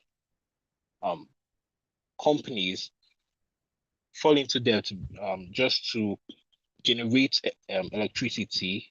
They have to take on loans, they have to take up just more money to build up infrastructures. And then we could see how bad the electricity system is in Nigeria, weak infrastructures and all that. And then with reforms, we talked about the Electricity Act. It just came to pass in 2023, and then its new reforms, it's the new innovations it comes with and the new opportunities it comes with improving the power industry. And moving along to the solar power technologies, basically, I believe everyone knows how it works. These solar panels absorb heat from the sun, which is then generated into electricity and then distributed. In 2024, I believe the University of Abuja completed a solar power project that distributes around 3.3 megawatts of electricity. Benefit is the low cost. One is being set up, which is also a challenge. Setting up solar power plants or systems, it's expensive. But once you're done with that, you literally have no cost. All you just have to do is maintain it. It's clean, it's renewable. We have the sun always, so obviously it's renewable and low emission. We do not have to worry about climate change or pollution and all that. And then when it comes to the challenges, we talked about intermittent supply, which revolves around the fact that the energy source or the source for this energy is not always available due to the way the sun works. We would not always have the sun shining every day, and then this might affect the use of or the supply of electricity. We have the high cost that I've talked about and all that. We have policies such as the National Public Sector Solarization Initiative, which pushes for solar installation in public sectors, buildings, hospitals, and schools to reduce government cost in electricity distribution. And then down to hydroelectric power, which converts moving water into electricity. And then we talked about the Kainji Dam, Jaba Dam, Shiroro Dam, and as of September, 9th of September, Ethiopia just launched their new Renaissance Dam, which gives about, I can't remember how much power it gives, but it is said to be able to distribute energy simultaneously to 5 million homes. So we could see how well hydroelectricity improves electricity generation and distribution and also provides stability. The way it works is when we have dams, these dams, the water stored there are used to push the turbines. These turbines are connected to generators, and as they spin, they generate electricity. The benefit is it being renewable, it's efficient, flow control, and again, setting up these dams, they literally come with a high cost. Ethiopia spent around 4 to 5 billion to complete their dam project. So we could see how much it costs. But then, as I said, after its installation, there's low cost, Yeah, it's more stable, it's renewable, and then it helps the economy in all different ways. Examples we've talked about is the Kainji Dam, the Renaissance Dam in Ethiopia, the Three Georges Dam in China.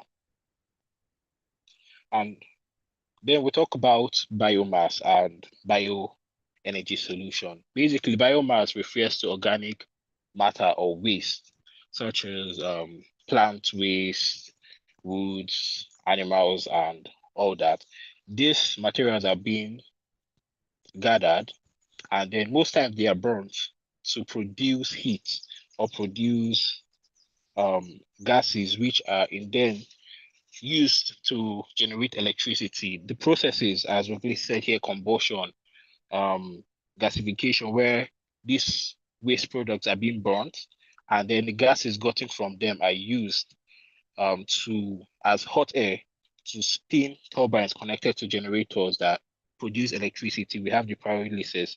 Um, we have anaerobic, which talks about microbes um, decomposing this waste and then producing, or after they decompose this waste, it generates heat, which is then used to spin the turbine and then produce electricity. I think for most of the challenges we would see, we would come into high costs and then maybe poor infrastructures and policies. And the fact that these are in a way still upcoming sectors, and then we have old regulations that do not necessarily meet up to the needs of these new energy sources. And then when we talk about geothermal power exploration, we talk about getting heat from the earth, from the depth of the earth. Basically, in this picture, we could see smoke coming out from the earth. So basically, what is being done is they drill wells into the earth to a certain depth, where underneath we have hot rocks, and these hot rocks heat up the water in the earth, and then this water in return gives us hot steam, which is now being processed into a reactor that helps push or spin the turbine, again connected to generators that, as they spin, they produce electricity. And also, one of the benefits of biomass is it being renewable. The way it works is we have plants that absorb carbon dioxide, and then these plants are being burnt, which also in return produces carbon dioxide, which again the plants absorb. So we could see how it's a cycle, and then it's renewable, it's reliable, low carbon due to the way it works. And then again, a challenge is the high cost of building all these power plants and infrastructures, and then limited locations, because the places where these wells are being drilled have to be systematic, and then we have a limited resource of places at which, or availability of lands that we can use. Examples of places or countries that use geothermal power explorations: Iceland, Kenya, USA, and all. And then we come back to nuclear power innovations. The way this innovation or advanced technological innovations work is it works with atomic reaction, specifically uranium, which is being combusted, or rather bombasted with atoms, and then it causes the uranium to split, and this reaction causes heat, and the heat, or in producing the heat, you also produce neutrons or neurogens rather, and then the heat is then used to either boil water or boil liquids, and then the steam from the liquids are used to spin the turbines that now generate electricity. And then we have natural gas power plants. Basically, they just burn this natural gas and have it spin the turbines again. Uh, the natural gas is usually combusted in gas turbines to produce electricity, as I said. Using the natural gas, it's connected to a turbine that when combustion is being made, it spins the turbines to generate electricity. I think most of what I've listed here are renewable energy sources, and others are just technological advances like the nuclear plant innovation, the natural gas power plants, basically because the energy sources are just they're finite. We cannot have them renewed. When it comes to uranium, once it is combusted with atoms, that's all. It's finite. It finishes. They have to get another supply of uranium to have another atomic reaction for this. And then we go down to modernization of power infrastructure. Our last mentor spoke a lot on this, on smart grids, integrating our 20th power grid infrastructure with AIs, that it's more of a form of a two-way communication between the consumers and then the distributors. It helps with it's efficient, it's reliable. It helps with billing, accurate billing, based on the fact that, okay, when integrated with AI, they can easily read how much energy you use and then bring out a bill for it.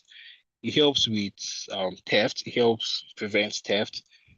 For those that steal electricity, which is a common thing here in Nigeria, these smart grids are alerted. They can record the flow of electricity and it helps prevent theft. We have so much other benefits that comes with the modernization of power infrastructures, integrating our power grids with AI or smart meters, as they said. US spent billions on giving out smart meters that just help regulate electricity, as I said, prevent theft, give accurate billing, and so on. And then also the challenges, as I've said, for most of what I have listed are high cost, cybersecurity. Connecting the electricity grid to AI, it makes it prone to hacking, which is one of the risks of smart meters that is being used in the US. And then outdated regulations, as I've said, these are emerging sectors, and based on the fact that they are just coming out, the regulations we have prior do not really meet up to the needs we need, or the needs on ground, to prevent or to procure or to regulate its use. And that would be the end of our presentation. In conclusion, renewable energy sources that we've talked about, the solar plants, everything has to do with providing a stable electricity distribution to its consumers. We talked about the advanced technologies, which one of the things in common they have is less pollution. One of the biggest problems to Earth is climate change, and this helps reduce climate change in specific ways. Solar, we could see that we have no greenhouse gases and all that. We have no pollution.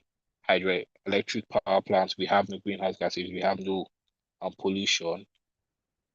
Biomass do produce greenhouse gases, or carbon dioxide rather, but in limited quantity. So it also reduces the pollution of the earth. And this is where I would end the presentation. Thank you. All right. Thank you so much, Mr. Daniel, for your presentation. Well done to you for presenting on behalf of your group. A job well done to everyone that contributed to the presentation. So please, can we have group 2 make their presentation right about now so that we can move on and get our mentors' feedback? Yeah. Do we have the presenter for group 2 with us? Yes, sir. Good afternoon, sir. Yes, please go ahead. Share your slides and start your presentation. Please try to make your presentation within 10 minutes, right? So that we can, like I said, take mentors' feedback and take questions. Okay, sir.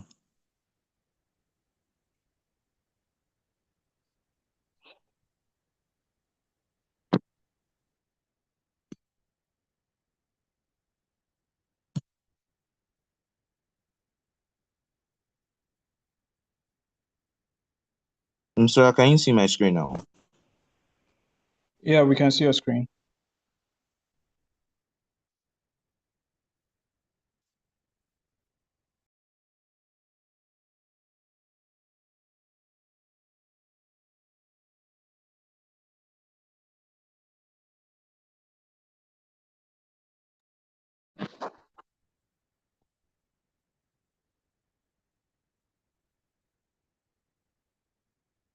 Group presenter, are you with us?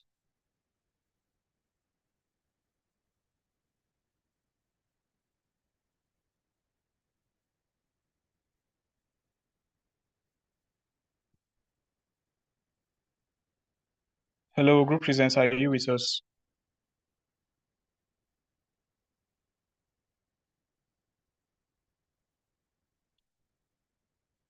Okay. It seems he has some network challenge and is no longer on the call. Do we have any other person from group 2 that can step in for him to make the presentation? I have your slides with me. I can share on your behalf.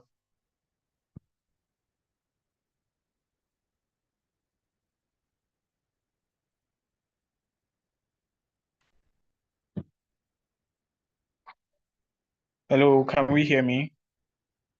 Group 2 members, please, do we have anyone from group 2 that can help make presentation on behalf of the group?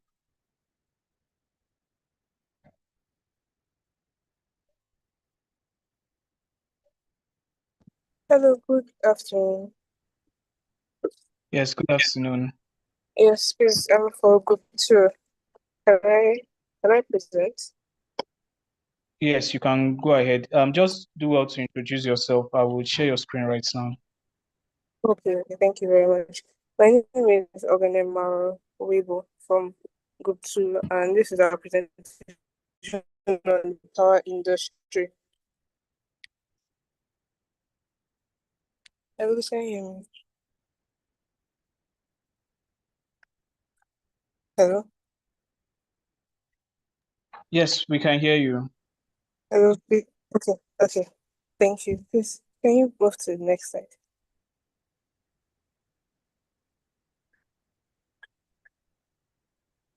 Okay, so today we're going to be talking about the power industry in Nigeria, particularly, but we're going to talk about the power industry in general, but particularly to Nigeria. We're also going to focus on the challenges and the innovation throughout the power industry as a whole. Please, next slide.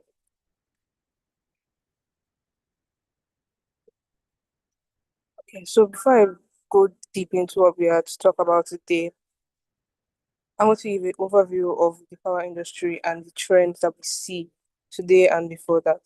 So currently, the power sector is the single largest source of emission globally.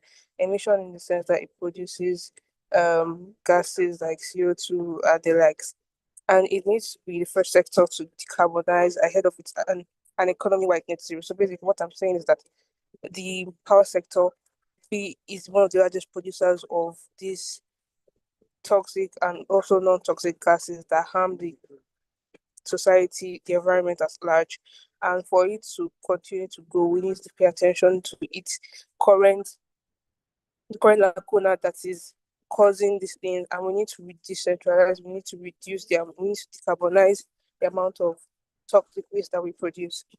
Now, the world is close to a turning point where the rapid growth of all this wind, solar energy production is failing fossil generation. What I'm basically saying is that with the desire to create and increase power in the country, in the world at large, we suffer a loss in terms of our fossil fuels, in terms of our environment, health, and the likes of that.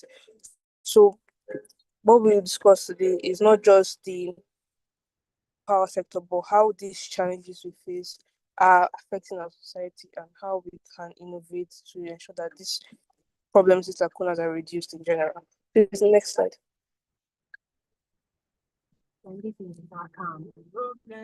Okay, so now let's look at power sector, particularly to Nigeria. So Nigeria, as we know, it is often called the giant of Africa, and it is endowed with a lot of energy resources, like how we have the crude oil or the petroleum oil in the south. We have columbite, we have tin, we have other things like that. Then,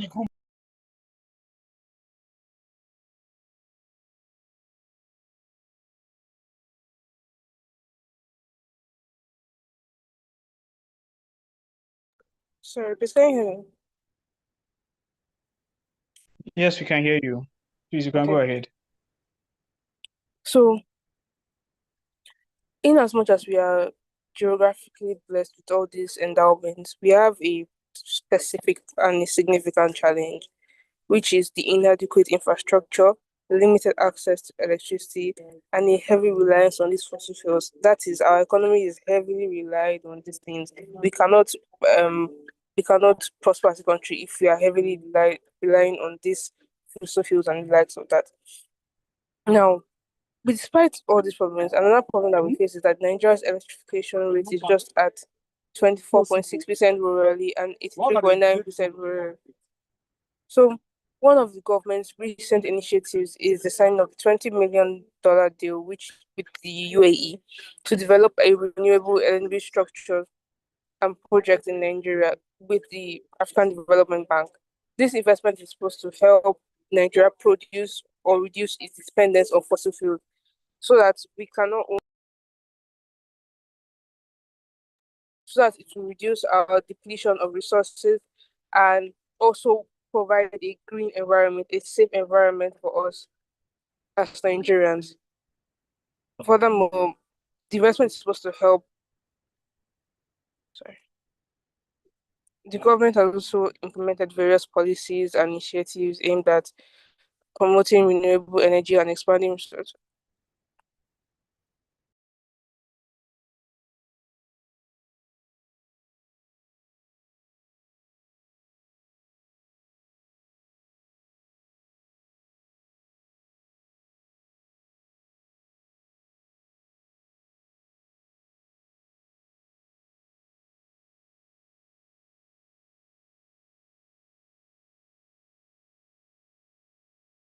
Okay, I can't see our both our presenter and our backup presenter on the call. I don't know what's going on, if it's a network challenge or so, and we are a little bit past spent on time. I don't know, Mr. Okeogene, please, would you like to just come and based off of the presentation from Group 1 so that we don't waste any more time trying to deal with managing the presentation from Group 2. Please, sir, would you like to come and share your feedback from Group 1's presentation and maybe any extra thoughts you would like to add in regards to today's class, sir?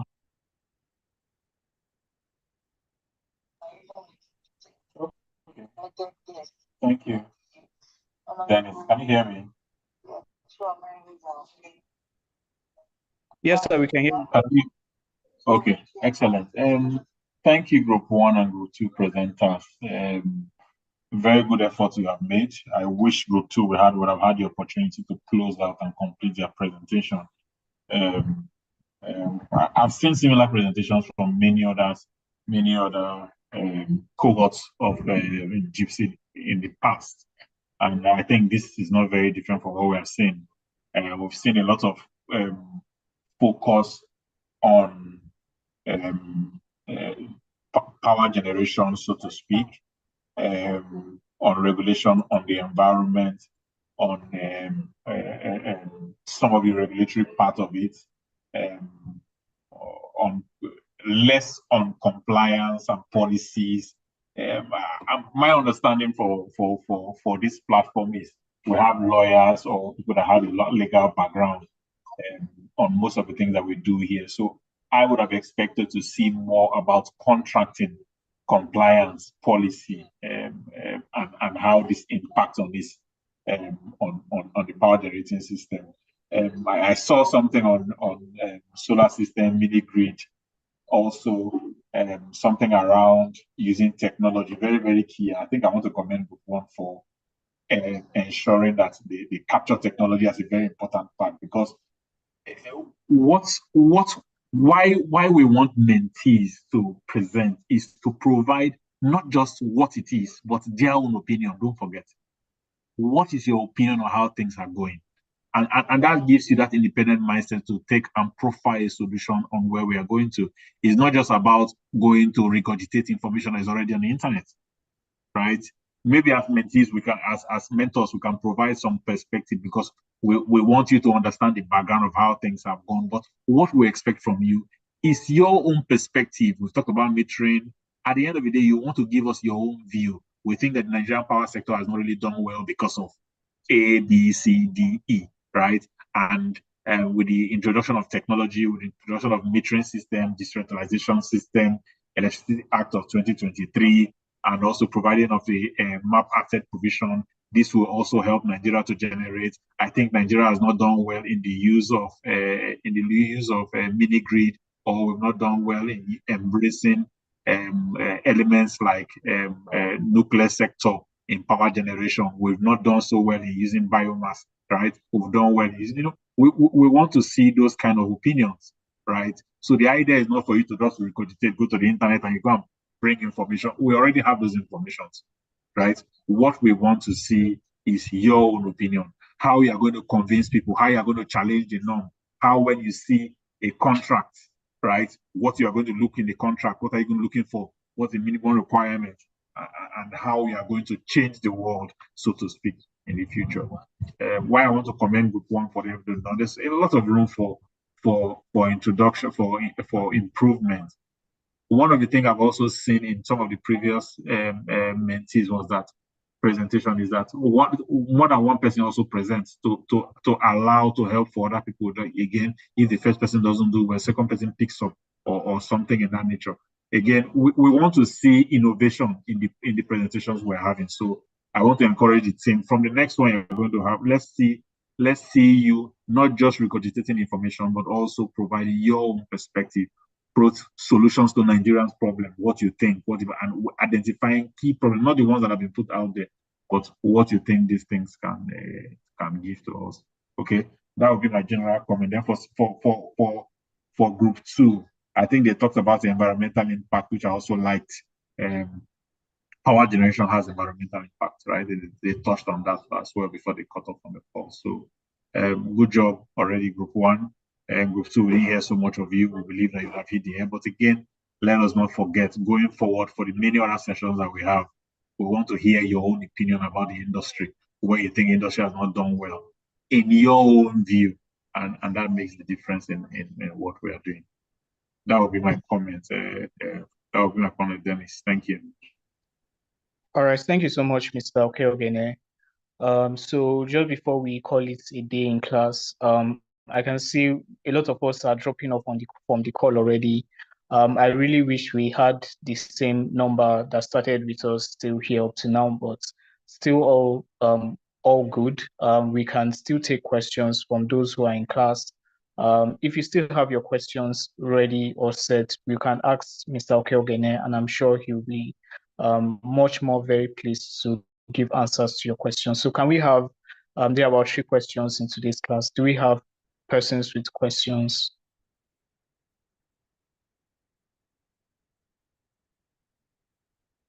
Hello, everyone. Do we have questions? Okay, marvelous. You can go ahead and ask your question. I can see you raising your hand.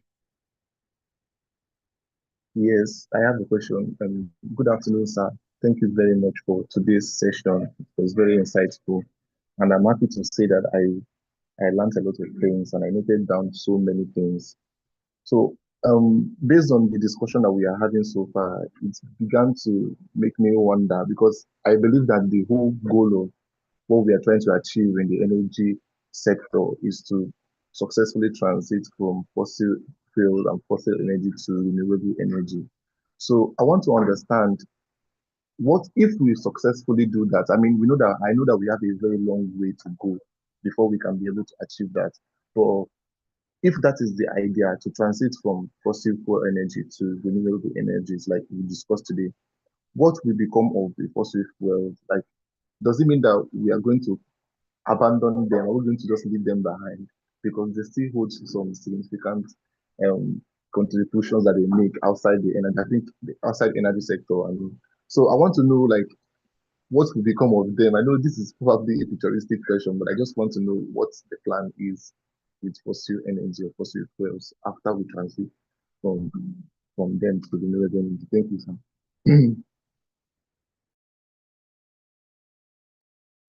All right, marvelous. Thank you. Very intelligent question you've asked. And again, you're not the first asking this question. I myself have asked this question. Many people have asked this question already in the past. Like you're aware, the power sector is the sector that also gets feedback from the energy sector, as the case may be. I don't totally agree with you that the plan is to go into renewable energy 100%. I don't know where that plan came from. It's a nice to have plan, right? That plan will be from Europe and from many other places that they don't have oil, right? One of the things I must I want to make you aware of is this. If you have a car, right? If you've taken your time, let's say as a young man, your parents were very rich, they already bought you a car, you have one very beautiful car that you want to use. And then some people that have had cars, their parents were rich, they've already driven their cars, they have many cars, they finished driving cars already. And their cars, they've now modernized their cars to bicycle or power bikes or spacecraft that they're using. All of a sudden they say, okay, no, you will not be driving car anymore. Let's be using spacecraft for everywhere we are going to. Will you not feel cheated? Will you not feel that you are cheated? You know that you just got this brand new car from your father. Your father just gave you this brand new car. You're not driven it. All your friends are saying, let's assume they are all foreigners. They're not saying we should be using spacecraft on Earth. You know, it doesn't really. You will not feel very happy about it because you feel it's not just. And that's why we are talking about just energy transition. People in China, people in areas, countries that they don't have oil, they cannot be saying all of a sudden let us go into fossil, let us go into renewable energy, because they are putting their energy in renewable and they want everybody to buy their product because they are the ones making it. We, on our own part, we know that the oil that we have or the fossil fuel that we have, many other byproducts, like you have said, comes out of it. We have plastic, we have coal tar, we have a lot of things, chemicals, and from the petrochemical industry, we have refinery, a lot of things that are going to come that keeps our economy very, very viable. We can't say we're just going to throw it away. So that's not a fair call.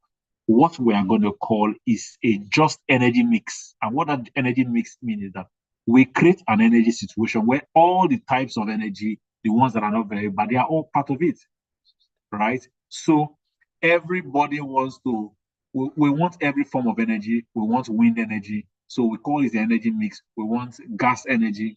We want different parts of energy, wind energy, all of this energy source based on what you have. I give a typical example. If you're in River State where there is gas, you can use gas. Gas has a lower carbon content, which makes it a transition fuel and also not too bad to use. If you are in the north, when they have a lot of wind, you use wind energy, right? So we have to create a cluster of energy where energy sources, like I mentioned, I live in Scotland, right? I mentioned in Scotland, they have a lot of wind. They have wind turbines everywhere in Scotland. Their primary energy, so Scotland has fossil fuel. Scotland also has wind energy. Scotland also has gas. So they have that energy mix where everybody can be a part of it. So you will see that an energy company in Scotland uses all three forms of energy. And nobody is complaining there because all of three of them are relevant, right? So the call here is for us to ensure that while we are pursuing lower carbon fuels because of the damage on the environment and on the ozone layer, we want to keep it in such a way that the transition to that place we are going to have to be a just one where everybody is allowed to deplete their resources. You are allowed to drive your car, drive your Ferrari, drive your Benz, drive whatever you have. Before you get to that spacecraft that you want to have, someone will not force you to go and buy a spacecraft when you know that you have a brand new car to drive. I don't know if that makes sense to you, Marvelous.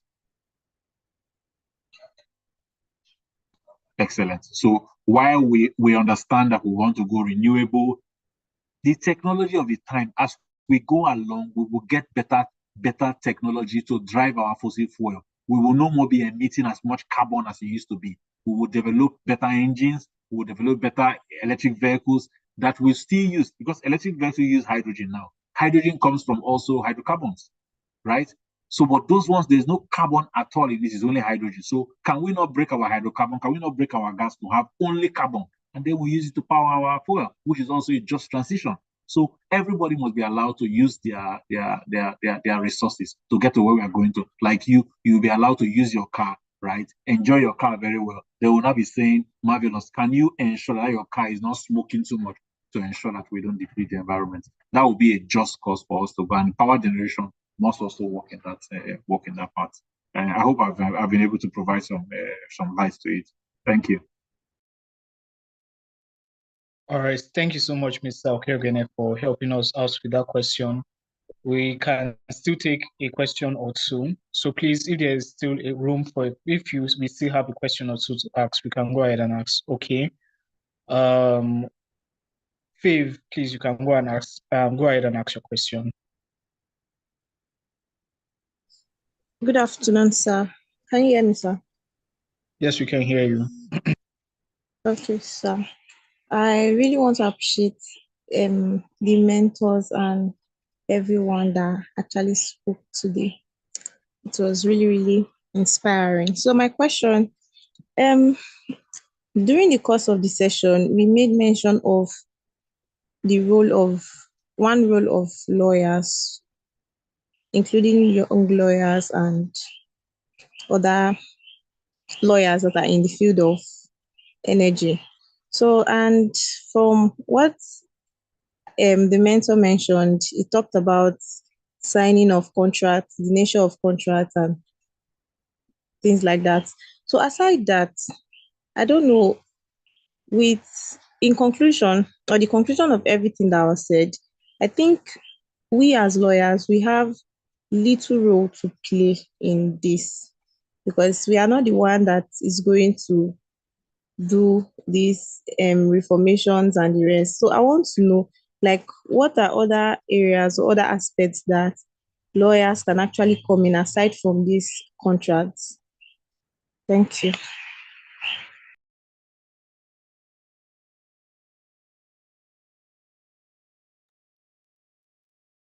All right, Mr. Okeogene, did you get the question, sir? Loud and clear, very intelligent question. My little lawyer is very concerned about how we should get involved in the energy industry, and she's thinking that it's only one small part of the energy industry. So I work in the oil and gas, right? And I've moved from core technical now to commercial. In working in commercial, I work with a lot of lawyers. Yesterday, we had a legal session on compliance, how we comply to regulations, whistleblowing policy, and all that. In fact, the most intelligent people I consider the most intelligent in the energy industry are the lawyers, right? And I say this because of depth of knowledge of regulation that they bring. Most of us that are in oil and gas that are engineers, that we only involved in operation, how things are running, and then maybe some of us that are privileged to be in commercial, we understand what is going on. So you mentioned contract signing. That's what you mentioned in your question, and you don't seem to understand what contracting is. Contracting is a huge process, right? What that means is that everything we are going to do in our operations, you have captured it in the document. Who can be more important in a document? Me, that is an engineer that I'm doing only a subsector of the operation, or you that is a lawyer that is capturing everything, every clause that has to do with the operation. Silently, the lawyer is more important. And that's the truth. I'm telling you as an engineer, because that's why I left core engineering practice to go into commercial and to come to these programs where I can learn more about the law that governs the operation that we do. So I'll give a typical example. If I had a contract, I would have put it on the table so you see. The PIA, as an example, I have some lawyers that I interact with a lot with, and what they tell me about my operation, some of them I've never heard them before, because they go deep down to understand the nitty-gritty and the governance of every contract or every transaction that we have. So Let's use a typical example, governance. Let's assume the National Assembly that manages Nigeria and the governance of Nigeria and Nigerian law. We see them as stronger people. We see them as more positioned people than the common man because they understand governance. And the lawyers are the ones that understand even the governance in the oil and gas business. So beyond contracting, there's compliance and there's policy. These are three very strong areas that lawyers play a very, very important role. And I advise you to start playing in this space, right? So it is not that lawyers are part of a small part. They are an integrated part of every sector of the oil and gas. Let me give a typical example. The oil and gas or the energy sector or the power sector, as the case may be, we have upstream, midstream, downstream, which is my own area. In the power sector, we have Disco, Genco, and also the transmission companies, and then many other smaller partners we have. There's no part of those sectors that don't have key energy lawyers as part of it that are making it succeed. I'll give you another typical example in the oil and gas. Shell Nigeria, that used to be Shell, has now changed their name from Shell to Renaissance, right? One of the most senior lawyers in Lagos was the one that managed what they call M&A, mergers and acquisition, right? Without that M&A process, Shell will not have moved to Renaissance. I don't know if you understand my point. So lawyers play a very, very important role in every sector, not just oil and gas on this sector. And they play pivotal role, background roles, right, in everything they are doing. Before vendors will start to do any job, there have to be a contract signed. They have to also operate within the confines of that contract. So as important as every sector of Nigeria is, lawyers play a very important, and why they are very keen on getting to oil and gas, because there's a lot of remuneration, a lot of challenge in terms of the job, right? I go to Templars, I go to a lot of all these big oil and gas law firms. I listen to their daily podcast. I listen to the thing, and they incite me as an engineer to go deeper knowledge in what we are doing. So be rest assured that you're in the right trade. Be rest assured that the lawyers are very important. Be rest assured that they even complete a entire framework of what the oil and gas and the power industry is. And you should be very confident that you should start early enough now to dig deep into it, so you can you're able to make yourself relevant in the industry. That will be how we just want to end that. Thank you. All right, thank you, Mr. Okeogene, for your questions. Okay, I can see two more people raising their hands. We'll take your two questions quickly, and those will be the last questions for the day. We'll start with Chidi Ebube. Please, you can go ahead and ask your question. Then we'll take Clinton's question as the last one. Please, Chidi Ebube, go ahead. All right, sir. Thank you, sir. So mine is just very brief. I'm just concerned if we are also going to get the material, the slide presentation for the various groups and the one that was used by the mentor. Okay, so you get the slides for the various groups. For the mentor's presentation, we would have to speak to Mr. Uboho if he will be willing to release his slides. If he does, we'll send it over to you. But we'll try and speak with him after this session is over so that we can see if we can also get his slides. He had to drop off from the class because he had other engagements, but we'll try to get through to him to and if we do, we'll pass the slides over to you guys. I will appreciate it, sir. Thank you very much. All right, thank you. So Clinton, please, you can go ahead and ask your question. Okay, good afternoon, sir. Thank you so much for the presentation today, and thank you to JIIPCC for the whole program. Thank you very much. My question is, it goes like this. The power sector in Nigeria is rife with issues, and while there are minor improvements, there is still a lot of things left to be desired. From independence to date, there have probably been trillions spent trying to improve the sector or to ensure that we have stable power supply. And yet, a few months ago, the Minister of Power, I believe he mentioned that we still need close to $100 billion investment in the industry before we can get steady and uninterrupted power supply. So I understand that there are issues like corruption, which will probably endure for a while or maybe even forever, because things like corruption are probably impossible to eliminate. But from an engineer's perspective, I just want to ask, is there a viable solution that we can start implementing today to ensure that maybe in a couple of decades, the problem of power supply in Nigeria can be a thing of the past. But I understand that already things like the regulation is being solved with the Electricity Act and the rest. But what's what tangible and maybe physical effort can we put in today to ensure that in the next 2 decades, electric power supply will be a thing of the past again? So that's my question. Thank you very much, sir.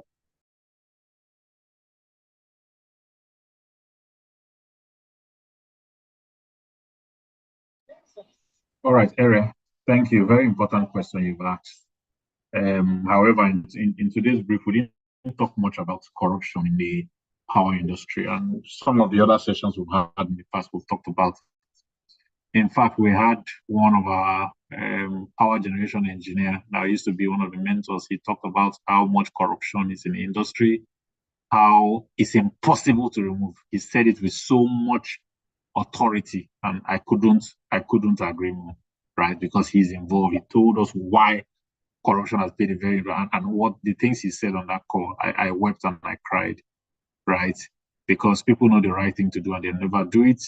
From the government, from many other areas where equipments are being bought, purchases, when we get grants from overseas for power generation, how all this is not taken seriously and you don't get the results we're supposed to get. There was a conversation about when Siemens wanted to come into Nigeria.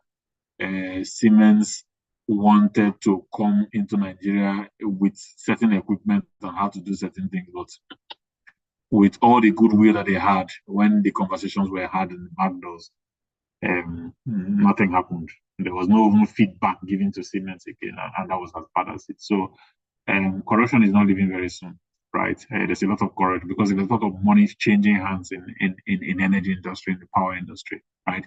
People want to continue having, and a lack of conscience and good leadership is one of the areas and easy areas where we can blame this because of poor upbringing of some of the people where people put value on money rather than people's lives. Because you see, people are dying. We have at some point last year or last 2 years, we had 2 or 3 of our presidents or former presidents in the UK and other places taking medical treatments where they study power, while they couldn't stay in Nigeria to take such medical care because they have not done the right thing to keep our economy and keep our system running. And it's such a shame, right? So to your question, to talk about corruption is not something that can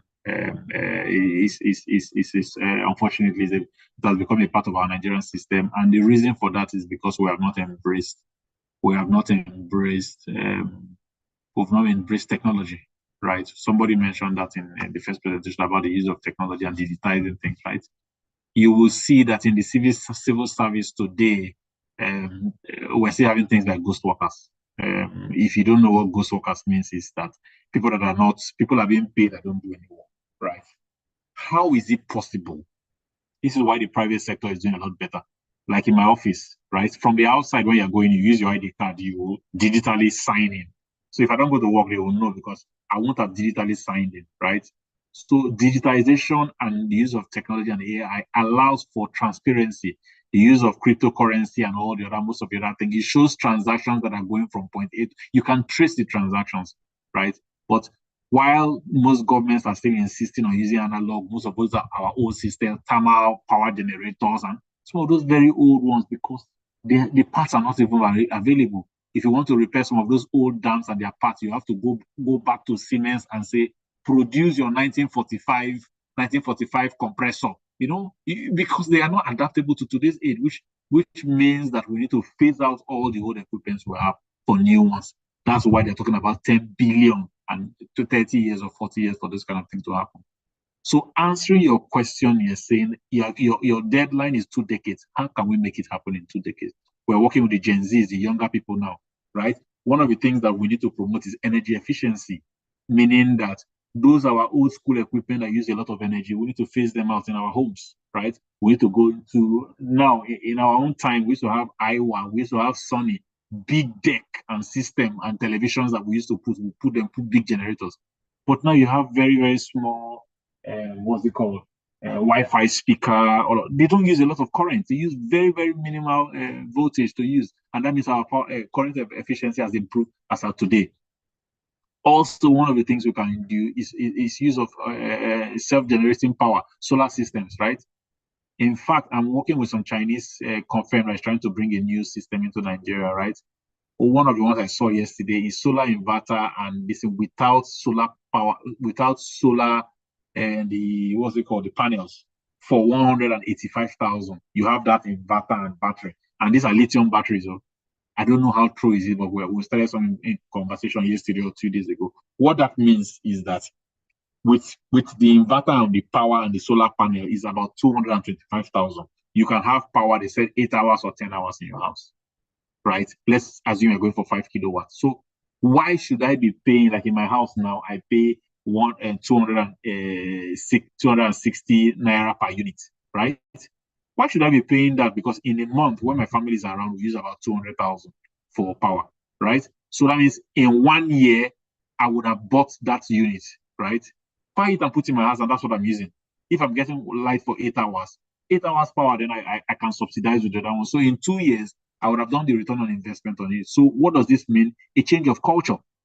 There needs to be a change of culture. So we'll not be saying, hey, up NEPA, and there's that. Say, oh, no. We will not say, up what Erewari home light power system, right? Because you've gotten your own home power system that you're using. And there will be no up this, there will be no up that, because you have steady power. Somebody's laughing. There's no up this, there's no up that, right? As I'm speaking now in my house, there's a lot of light, there's a lot of sun that is on. My inverter will be charging, my power will be charging. Let's assume I want to use NEPA light. It will even be NEPA that will be losing, because in the daytime or at the daytime, I will not use their power. My inverter can give me light from now till evening. And then I would have stored in my battery. So I'll use my 8 hours. My 8 hours will end around 3 a.m. in the morning. And then I use only NEPA lights from 3 a.m. to 4 a.m., right? So you have self-powered yourself for 18 hours. And that's enough. So that is the new culture that we need to pursue until we're able to get new power. And by doing that already, let's assume you are a remote worker, you're an IT person, and you work in the US, like you say, you're an engineer. Let's assume you're working from home and all. You're able to power yourself at home and earn more. You're able to work for foreign companies like OVO Energy and all these companies and work from home, right? And they are going to engage you more, because if you compare the fees they are paying Nigerians to other countries, it's less. Let's assume they're going to pay $50 to a UK citizen. They will pay you $10 as a Nigerian. You're happy to do it from home. So there needs to be a total culture change in the way we see power and generation. Let us not rely on our government or the gen goes and for power. Let us take the responsibility to generate our own power. Let's not forget we've talked about biomass. What is biomass? It's our food stuff, our decomposed food, our decomposed waste, and all that. I've seen people generate gas from their septic tank, right? Those are used to power generators. You've seen the generators that you use gas cylinder to power now, right? It's cheaper than fuels. So we should look into being self-powered for our power generation, not the ones that damage the environment, but the ones that are more friendly. And by doing that already, we're able to generate and be less dependent on this. Don't forget that we are not in the UK, we're not in Germany, where the social system works and generates power for everybody. We need to generate power for ourselves and be relevant in our time, right? And that is the way to go, because our culture is quite different. We're dealing with bad leadership. We're dealing with a lot of things that we need to deal with. So we need to have that, what's the word now? Common sense, so to speak, we're able to fuel our own and drive the things that concern us personally while we wait for things to become better in our nation. That would be my advice. That is my own view towards this area. Thank you. Thank you, sir. All right. Thank you so much, Mr. Okeogene, for all your shared thoughts and helping us run through questions. We really, really do appreciate everything that you have shared and taught us in today's class. We are fast spent on time and we have gone through quite a lot. Sorry for the Group 2 mentees that could not present. We'll do well to try to see how we can create a better structure for you guys to be able to work with, so that in the instance where maybe one person is not available, we can have more people available on call to present. Please, I want to encourage you. We have seen the progression of the discussions moving on from week 1, right? Talking about fossil fuel to now the power industry. Moving forward, we'll be discussing about several things that are very, very not just relevant to, us discussing in overall about the industry, but how they interpolate with our own life and how they relate to our own developments, because power and energy is just necessarily relevant for progress, overall progress within both our economic and our social life, lifestyle within that sense. So to call it, before we call it a day in class, please can we kindly turn on our videos so that we can take a quick screenshot of this today's session, and then we'll call it a close. So please, if you can turn on your videos, let's take a quick picture and then we would round up for today. Thank you. Thank you, Mr. Ignatius.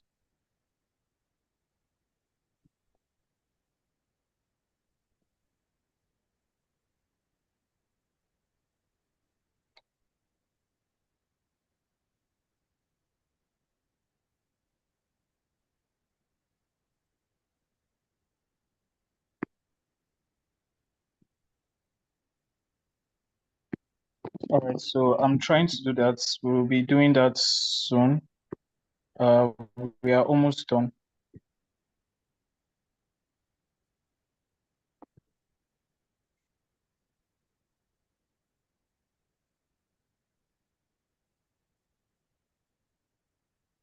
All right, we are done with class for today. Okay, I can see Mr. Okeogene is trying to turn on his video. So we'll just, when he turns on his video and we take his picture, then I would Sorry, call I it don't know why it's not coming up. I don't know why mine is not coming up. I've tried to take off. I'm not sure why. It should work. I don't know why it's not coming up. Sorry about that. I don't know why it's not coming up. Apologies. All right, that's still, nonetheless to say, that's still fine. Thank you so much, sir, for your time today in today's class. We really, really, really do appreciate. With that, we've come to the end of today's session. We have officially ended week 2, right? We'll be moving on to week 3. The topics for week 3 will be sent to you later today or early tomorrow morning. So please do well to try to work together with your team. I will do well to have a meeting with both groups. I'll do well to have a meeting with both groups on Monday so that we can better encourage ourselves and just try to make sure that the procedures and the process around meeting up with presentation is made better. Thank you once again, everyone, and please enjoy the rest of your weekend. Goodbye and take care.